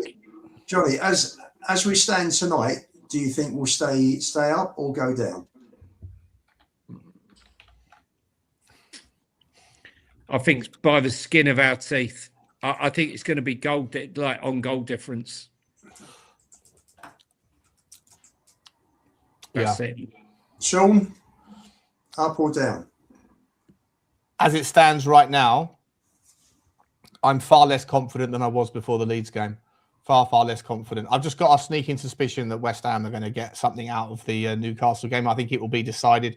And I feel like, as I've said it before, I know we've discussed this a lot tonight, but I just genuinely subscribe to this idea that human beings, doesn't matter what role you play in life, you are susceptible to biases, whether they're conscious or unconscious. And I'm just worried that the referees are gonna look to give something to West Ham. I just think that they are. I think, and if that decision, that the James Maddison thing happens, something similar happens against West Ham, they'll give the decision on the field, and then it will take something massive to overrule it from the VAR, and that's what I'm worried about. So again, you just need Newcastle to turn up. If Newcastle do the job and win that game 2-3-0 or whatever else, then I think Tottenham will go to Chelsea on Tuesday night. I actually think Chelsea will get a result from Chelsea. I actually wouldn't mind. I know we've got Monday night to talk about Chelsea in bigger detail, but I wouldn't mind, because we've got Christian here. I wouldn't mind just having. We've got sort of 20 minutes left. Most of the topics have been covered off for the evening, so I wouldn't mind talking a little bit more about that ahead of that, if that's okay with you guys. Unless there's anything else we want to talk about. But to answer your question specifically, Lubo, I'd say I think it's a coin flip right now. I do think we'll get something from the Chelsea game. I think we can, but I'm really worried about the Everton game because we needed to get a victory at home, and the fact we didn't do it, that key is still on our chest. And do you not think that the Arsenal decision, if you're talking about positive and negatives decisions, do you not think the Arsenal decision cancelled out the penalty that Everton should have had at West Ham? Yeah, sure. No, but no one's talked about that. No one talked about that in real time. What are we doing here? Because that got cancelled and this one got given, that means against Newcastle they're going to get one. It's not how it works. I think it does. Do you remember? Do you remember? We're clutching again. Still, just wait a second. Do you remember when the Liverpool player got sent off? Who was it? Conor Bradley got sent off for there was a mistake when in Ange Postecoglou's fifth game in charge. I think Curtis Jones was it? Yeah, and he got sent off, and we never heard the end of it. Right? Liverpool got the rub. I mean, they always get the rub anyway, but they got the rub for the next 3 or 4 months. Everything went their way because it was ridiculous. It was absolutely ridiculous. I'm sorry. I just you can call me a conspiracy theorist, and I will wear that hat with pride because I absolutely am in life generally. But on this one, there you go. I think that's fine. It doesn't mean I'm wrong. But hang on, he's not wrong. Conspiracy theorists are batting 100 out of 100 in the last fucking 5 years. Still, I think that one had more impact because it was an individual. I think what had more impact was the Luis Diaz offside goal, and then the Curtis Jones sending off. There was a bit too much for them not to do it. I don't think we've had anything as clear cut as that for them to start worrying too much. I don't think there's any conspiracies. I'll be honest with you. I just really don't. Well, for me, I think you cannot dismiss the fact that one referee, the same referee, has been reprimanded for failing to give 2 red cards for Spurs in 2 separate games, Rodri and Broby, right? And they pulled him up afterwards. The same referee, yeah? I mean, like, you know, what are we doing here, right? I mean, retrospective telling us a week afterwards he should have been sent off. We apologise. You know, twice from the same referee. So how can we say? None of that stuff gets recycled, Johnny. It's like, oh, Tottenham fans talk about it for a couple of days. Talk Sports, Sky Sports talk about it for a couple of minutes. Yeah. Yet when the shit's on the other foot, when the boot's on the other foot, they talk about it for hours, days, weeks, months, right? And I think that there is this narrative right now that Tottenham have been very fortunate and that teams around us haven't, because of West Ham, poor old West Ham, right? And I just think that sort of shit leads into this narrative, and I whether or not it plays out or otherwise. No, it's just us. We're in this bubble, Sean. We're in this Spurs fan bubble where that's how we see it. Us, mate. That penalty against Maddison should have. It was literally right in front of me. That referee should have given it on the field, and then then it wouldn't have been. It looked clear as fucking daylight in real time that it was a penalty. In the South Stand, I'm literally looking at it. In the South Stand, every single person. I was turning around. We were all cheering because we knew it was going to go to VAR. What if the referee and we knew it was going to get given? What if the referee on the pitch saw something? They never see it, do they? They never see it. That's the point. They haven't seen anything. Whenever they have seen it, it's gone against us. The shoves, right? The shoves that have scored goals or conceded goals this season, every single one, there's been inconsistency, and every single one, the inconsistency has hurt Tottenham, right? It's ridiculous. That James Maddison thing should have been given on the field, and then if they decided it wasn't a penalty, could be overturned. But it wouldn't have been overturned. If that sort of shit happens against West Ham and Newcastle, they'll give it on the field. They won't overturn it because it's not clear and obvious. And that's my concern. To sit there and pretend like there's no concern here that the referees will like have some sort of subconscious bias, I think is just naive. Listen, I remember start of this season, Declan Rice got sent off. He got 2 yellows. And the second yellow was absolutely scandalous. Like, it was ridiculous. He toe poked the ball off the pitch, and it was deemed as kicking the ball away. And then later on in the game, a Brighton player does exactly the same, but much worse. Nothing. I'm not convinced, man. I'm not convinced. I think we live in a bubble as Spurs fans. But I think you're coming at it from your own bias. I think you're coming at it from a bias. No, I'm out of the bubble. I'm out of the bubble. I'm not in the bubble. You're in your own bubble. We're consumed in this Spurs bubble where we listen to each other's talk shows, we listen to each other's podcasts. We only really watch Talk Sport when they're talking about Tottenham. So we're consuming Tottenham. When you talk to non-Tottenham fans about Tottenham, this isn't an issue to them. They don't see it. Of course, because it's not spoken about. Because they're not consumed by it the way we are. Because it's not they've got no skin. Still, they've got no skin in the game, and it's not spoken exactly. about. And that's the agenda that we carry. That's the agenda. But the reason why it's not spoken about, though, Sean, is if we're open and honest, in the media, we don't have any big Tottenham like influencers or ex-players. We're relying on Jamie O'Hara. Let's be honest. Who flip-flops every week, all the time. Him and his mate put fucking face masks on and fucking clown outfits and shit. We don't have people like even when Glenn Hoddle used to be on TV, he used to make out like listen, absolute legend. But he used to make out he was more of a Chelsea fan than Tottenham, the way he used to speak. Yeah, I agree. We don't have anyone in there, so that media presence is always gonna be there no matter what. And we can't listen too much to that narrative. That's why we need like Sonny Talk Spurs or Chris Cowlin or Ricky Sachs to step up and start pushing these narratives. They still. Don't get me started. Someone's got to do it. Don't get me started. Someone's got to do it. I think Christian makes a point though, Lubo. Right?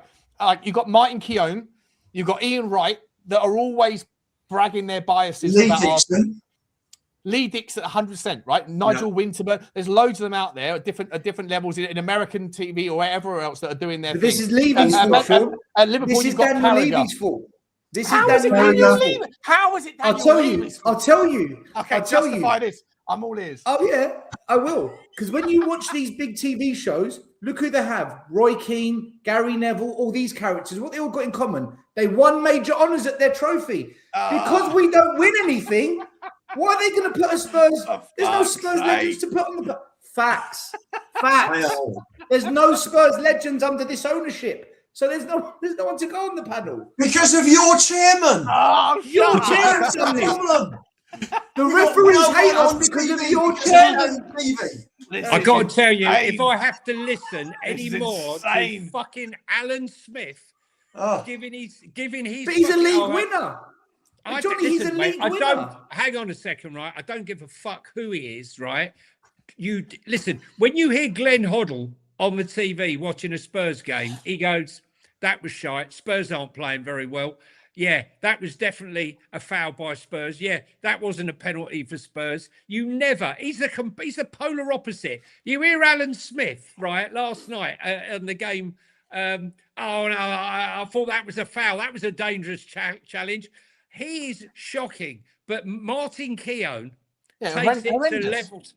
He's absolutely horrendous. Gary Neville does the same for United. Carragher does the same for Liverpool. No, but Stell is right a They're little all bit Premier because League winners. They're legends of the game. That's what they've got pull from not just their own fans, other fans because of what they've achieved, right? And that's a big part. But again, you look at who they get to comment our games, they get Joe Hart. Because we don't have no one. Yeah, but the commentary, You the actual couldn't commentary. get Gareth Bale off the golf course for a couple of minutes to come in there and defend. He was us. only successful at Real Madrid. You couldn't get Jurgen. Oh, If we'd have had, Klinsmann would be sitting there applying for a Keep it job. going, Sean. Keep it going. if we'd have had a proper chairman, Alan Dele Mills. Alli Get Alan could have been Mills. on Sky. Looking Get Alan after Mills the back from the '98 team. Yeah, he got the The header only, in the the Worthington only Cup. Spurs player, right? The only Spurs player we've got on TV on a regular is Jermaine Genius. He won the Carabao Cup in 2008. It's the only reason he's in that group. Just Jermaine Defoe, he comes on. He's on And O'Hara, right? Jermaine, listen, I don't class Talk Sport as No, but O'Hara won the Carabao Cup with Tottenham, didn't he? No, I think he was in the squad. You I wish think he you was would on the- yeah, I talk think he was sport on still. Hey, I said I didn't we hear that, wish sorry. we had the following of Talk Sport, mate. Yeah. Talk Not gonna Sport knock don't Talk want Talk Sport don't want our conversation. It's No. they don't want our conversation. Not Roy about Keane is- Sadiq Khan, no. No, not him. Roy Keane is a Spurs fan, as it happens. He's the only one that defends us He a little defends bit. us. He does defend us. Right. Yeah, he does defend Roy us. Keane Roy Keane loves Spurs, mate. Do you know what though? It is a problem, right? We will never have Spurs players on these big platforms until we win something of real, stature. That's the only way it's going to happen. We won the Europa League last season, mate. Yeah, but they're all still playing. They're not going to get Brennan Johnson on there, are All they? right. So How bad was he last night? So Brennan, tell us tactically bad? what happened today. Can we speak about how bad Brennan Johnson was last night? Oh my God! There's a reason why he ain't starting. Oh, Shocking. dear. do you know what, Stel? As much as I wanted to disagree, I actually think you got some. You actually have got a point. I've landed a point. You're chairman. I told you. We got him. We got Yeah, it, people. we finally got him. He's not answering back still. He's not. No, answering I'll let you have this one. back. He's not answering back. Let's talk about the Chelsea game then, guys. Massive. Is there any chance? I mean, Chelsea are just absolutely terrible. Are they going to just do their usual? Doesn't matter how bad they are against us at their gaff, especially with the stakes being so high. They're suddenly going to put on prime Barca levels, or are they going to roll over and do Tottenham have a chance? So our away form is third best in the league, right? So, Listen, Johnny, listen, we got Liverpool. We got a draw against Liverpool. We got a win away at Man City. Yeah. Right?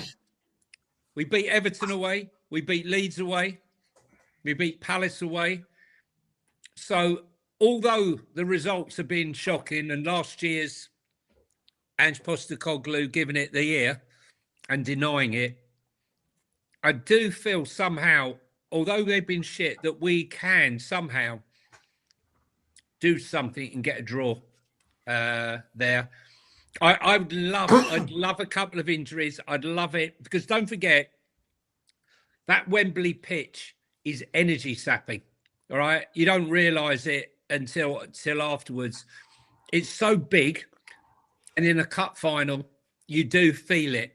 I think Man City will pay the price when they come to play Bournemouth, but I also think if we can hold out for that first, 30, 35 minutes, that as the game progresses, having had 9 days rest to build up to it, if we're still in the game, we can pull something out of it. I really do, especially if we go hard on the press. We cannot come out of those traps like we did against Wolves, timid. We have to come out of the traps like we did against Villa, right in their faces. And we got some brilliant wins. Like I said, we got a draw. We beat Man City away. We got a draw against Liverpool.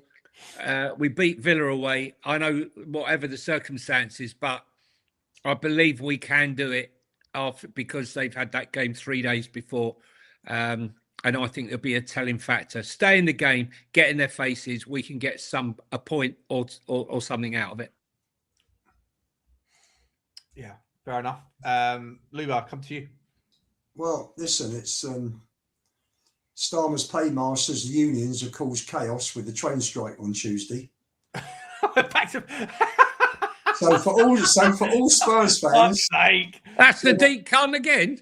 So for all Spurs fans going to Chelsea, please bear that in mind and give yourself a bit of extra time to get to the game. The game actually starts at 8:15 as well, so it's a bit later. So do I think we'll be okay Tuesday? I genuinely do. I know you guys, your favourite centre forward Solanke is going to be fit as well, so he's back. Is he fit? Is that true? Is it? Is that? Yeah. So he's going to be back, and he's the one forward that can hold the ball up a little bit. So Deserby likes more technical players. I think he'll start with Solanke. I'd probably play 2 up front rather than 3, but he seems to. Who would you drop? 3. Who would I play up front with? With Solanke. You start James Maddison. I would start Maddison, and I play. Start him. Yeah. Start him. No, do I start? He's not starting, mate. It's not. No, I think he's got. I think I'd be looking. You give Mark 60, 55-60 to bring Maddison on. Or you look at it and you think, yes, probably you bring Maddison on against tired legs. That's probably the best thing to do. But I'd probably play 2 up front instead of 3.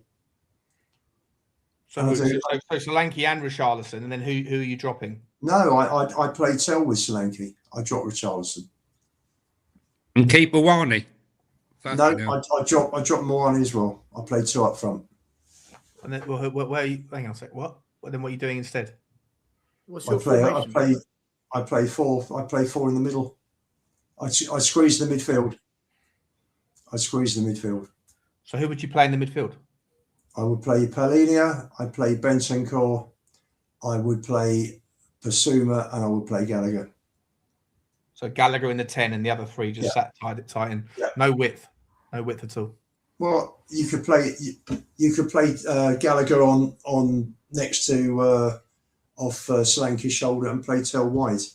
And Solanke be dropping deep like he did every other game since he's played under him. He doesn't need to do anything. He doesn't need to because he's got 4 in the middle.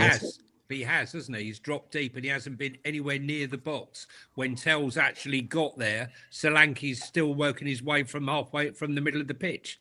Well, maybe he's got to play on the last man. If you're doing that, he's got to play on the shoulder of the last man. Well, listen, maybe he will. Maybe Deserby will make sure that he plays further up the pitch. I think that's a weird one, to be honest. I don't know. So you're more of a Christmas formation. Is that what you're saying? Christmas tree formation then? It's like 4-3-2-1. Is that what you're saying? Maybe 4-3-2-1. Well, we need a Christmas gift. I don't think 3 up front works. don't think It worked fantastically well against Villa. But we had on that day we had Mwani firing and we had Tell firing. Both of them were at it, and that was important. You know, against Leeds, Mwani wasn't at it, and neither was Tell in the first half, and they were both terrible. So and so was Richarlison. To be honest, they were all fucking shit. Yeah, For me, we have to get a result. We have to get something out of the game because I really am worried about what happens against Everton. Stel, I'll bring you in, mate. Go on, sorry, buddy. I don't know what's going to happen until I see what West Ham and Chelsea do on the weekend, because that's going to be a massive impact in the game. I don't think we're going to beat Chelsea regardless. There's no way I see us going to Stamford Bridge and getting a win. I think the best we'll do is get a draw. That's the best we'll do. I think we might just get a draw, you know. We might just get a draw. When do West Ham play? Monday. Sunday. 5:30. What happens if Chelsea win and they go out celebrating? I'd like it to go to extra time on Saturday. The thing is, Johnny, I don't think it matters, because if West Ham win, right? If West Ham win, that gives all the motivation in the world to Chelsea and their fans and their players to know that if they beat Tottenham, West Ham stay above Tottenham for the last game of the season. So if West Ham win, the Chelsea players, the club, are going to be so fired up for that game. Don't be surprised if they create a better atmosphere against Tottenham than the cup final they're playing 2 days before. They'd absolutely, that Rory Jennings has been running his mouth all over YouTube, what it means to them. Listen, my dad's Chelsea. I know what it means to them if they can send us down. I've been getting it for the last month. So when you say getting it, you mean you've been encouraged by your dad's behaviour. You've been sitting there high-fiving him with the same motive. Yeah, I completely agree, Dad. Completely agree. You can't say you've been getting it when you feel. Help us get down, Dad. I need you to win. What are we doing here? What are we doing here? With my old man, I'm not Stelegation because I can't have it from him. I can't take it. I can't take it. I've been getting it for 20 years, right? I've been getting it for 20 years. I'm not taking it from there. It's just here. It's just with you lot. just you guys. But fair enough. They really, really, really, really, really, with a passion, want to crush us. So if West Ham don't beat Newcastle, the Stamford Bridge game to me is almost irrelevant. It's almost doesn't matter. But if West Ham do win, mate, that's one hell of a game we're walking into. No, it does matter. It does matter either way, right? Because let's say Newcastle and West Ham draw, then they're 1 point behind. If we draw against Chelsea, then going into the final day, if West Ham win, we only need a draw. Yeah, but I think we're going to beat Everton last game of the season. I think we haven't won at home. We haven't won at home since like October. Yeah, but I honestly believe though. No, you're right, Sean. We haven't. Our home record is a disgrace. Awful. But I honestly believe if Tottenham have to, as in you must win the last game of the season at home, we will do it. I think the fans will get Tottenham over the line in that game. I do. I think the fans will stay with Tottenham all the way to the end. Mate, we were there all the way on Monday night, mate. But as soon as Leeds score, though, you could feel the mood drop, Sean. I don't think that happens if that's the last game of the season. I think not from the fans. Not from the fans. Like we were cheering in the South Stand throughout the game. I just think the players lost their belief. Look, I get your argument, right? That's your opinion. Stel, what I need you, because I've already said you might be right about the Levy thing with regards to the influences on the Sky Sports. I need you to even the playing field, otherwise I'm going to keep banging on about this until you do, because I can't let this show end. What is this tit for tat? Well, because I proved you wrong, I now have to admit that I'm wrong about something. Yeah. That's basically what we're going to do here. What's your... No, he's disappeared again. Tonight, oh, here we go. I can't comment. I can't give you the balance because my cave has broken down. My cave net. Hey, get back out on the roof and put your aerial back. Stel's dropped at the most pertinent time. Stel's gone. Let me bring. Just happened. My man was totally cooked. His waffle simply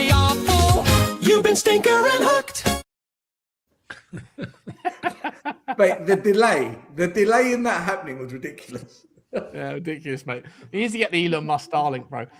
Christian, let me bring you in, mate. Chelsea, do you see Tottenham getting the result? And if so, how do you go about it? What sort of formation would you play?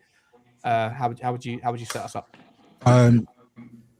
Listen, I hate being negative, but unfortunately, this season drove me to it. Best case scenario is that we can get a draw out of that. I don't see us winning. Hopefully we do, but Stamford Bridge is just a killer. Chelsea kill us. I just think when we're looking at the team, I think everything that we've been good at with the press against other teams, with someone as good as Moise Caicedo in that 6 role, he's got the strength. He's anti-press. He can easily beat that press. Even we try and attack him, he can hold on to the ball. So he's a similar player in terms of there was no point ever pressing Moussa Dembele when he was in our team. There was just no point pressing him. Caicedo, not as good in that sense, but he's still very good at that. So we're going to struggle. For me, I think we have to go lopsided. Now, I've been fighting in my head. I'm with you on Maddison should really come on against tired legs. But then I look at our games and we've always been better or half decent in the first half. So I don't want him coming on trying to create something when everyone's just shocking, everyone's dead. So I'm starting him just because of how poor the other players are. I'd actually start him as the left forward, move Tel over to the right, and I would play Moani through the middle. I don't think Solanke's fit enough to start. Okay. Just to have that lopsidedness, I'd then ask Maddison to come more inside next to Gallagher, give Udogie a lot more freedom and play really lopsided. I don't really see too much point going down that their left-hand side. I think Cucurella's one of the better left-backs, if not one of the top 3 left-backs in the league. And just overload on the opposite side. Udogie forward, Maddison coming in, hopefully dragging in a player in with him. That's how I would set up. I'd keep the team the same apart from Richie dropping, playing Maddison in on that left-hand side. I think for me, if it's going to be another strong battle of the bridge moment, we're going to have to battle extremely hard, go into tackles and not shy out, and hopefully we can just graft out a draw, whether that's 0-0 or 1-1. I don't care what it is. Their defence is very poor, so being on the front foot should help, but that line's going to have to be even further forward because of the likes of Moise Caicedo in the 6. Where we've been attacking the 6, I think we're going to really have to go at their centre-backs when they've got the ball, force them to go long, and hopefully the ball just keeps coming back. But ultimately, if De Zerbi can get a draw and the team can get a draw out of that game, I'll be ecstatic. I think that'd be a very, very good result for us. No matter how bad they've been, it's Chelsea against Tottenham. It's at the Bridge.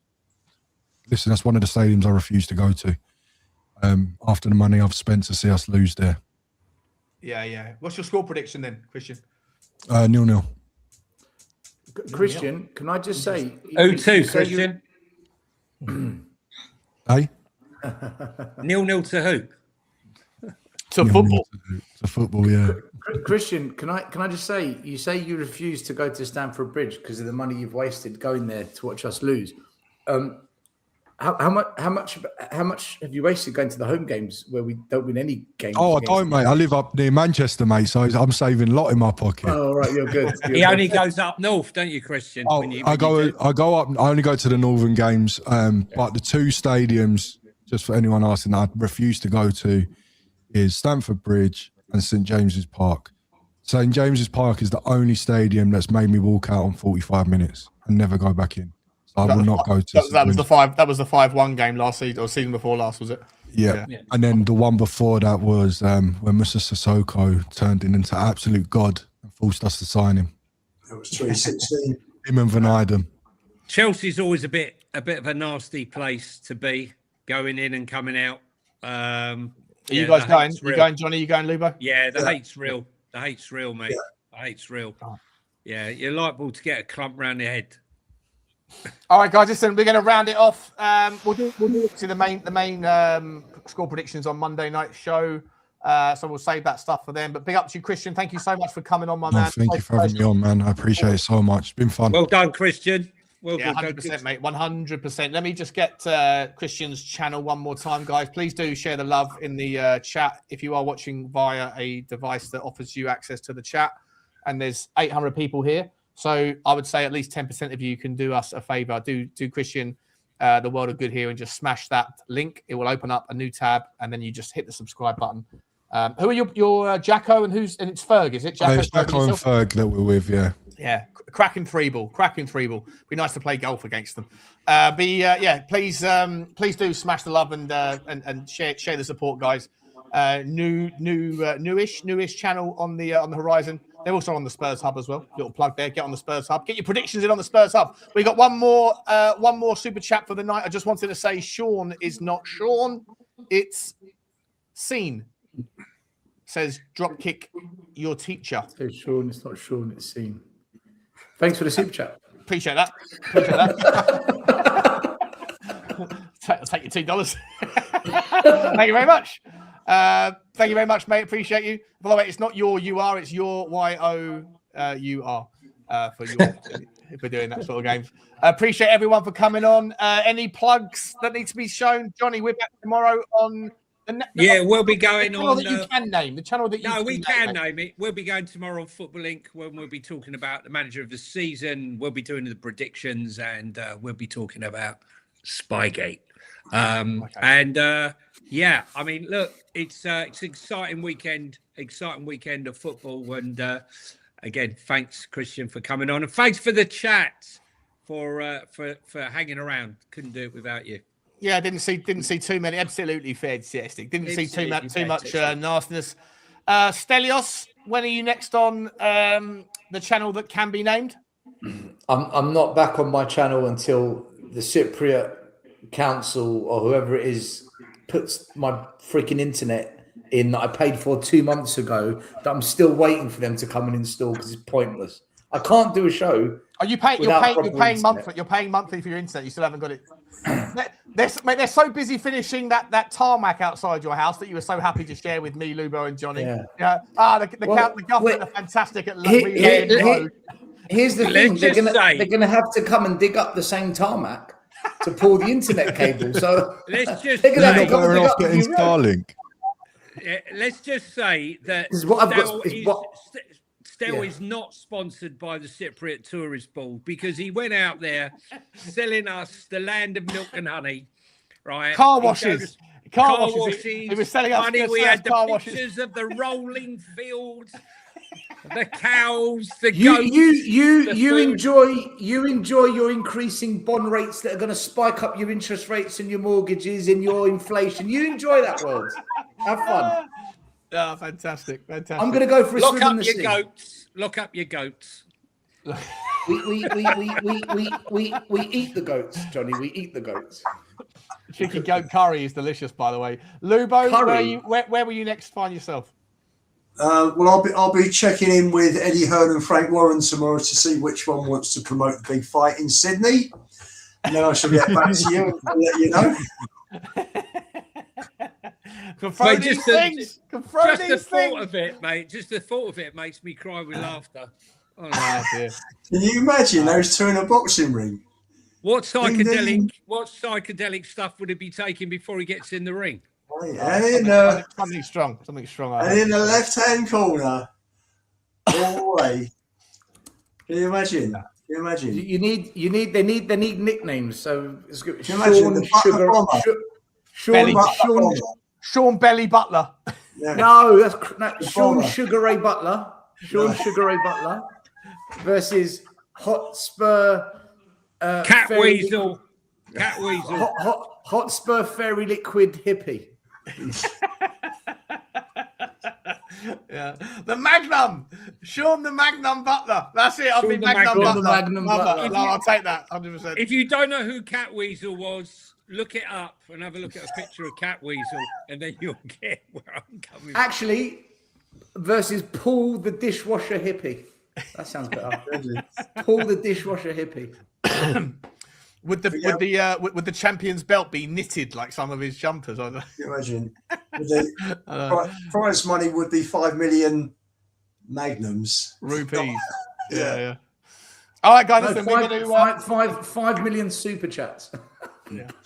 Fantastic. Absolutely fantastic. All right, guys, we're going to leave it there. Appreciate you again, Christian. Thanks so much for coming on. Please get over to Tottenham Touchline. The link was in the chat. It'll be in the description as well.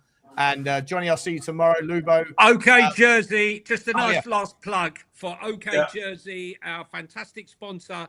I've got my PSG shirt on the way. It would be rude not to be donning the PSG shirt come 30th of May. And I'll be in black and white. But there are loads of Jeremy jackets. There's wind cheater jackets. There's all sorts of Spurs paraphernalia in there. And it's really good quality. And using that code you see below gets you an extra 15% off. So and don't forget your Burnley merchandise for Monday nights. Mate, you ain't going to get there from tomorrow. Anything claret and blue. Anything claret and blue. That'll do. Every current. Yeah. All right, guys. All right, guys. We'll see you on Monday night for the pre-Chelsea preview.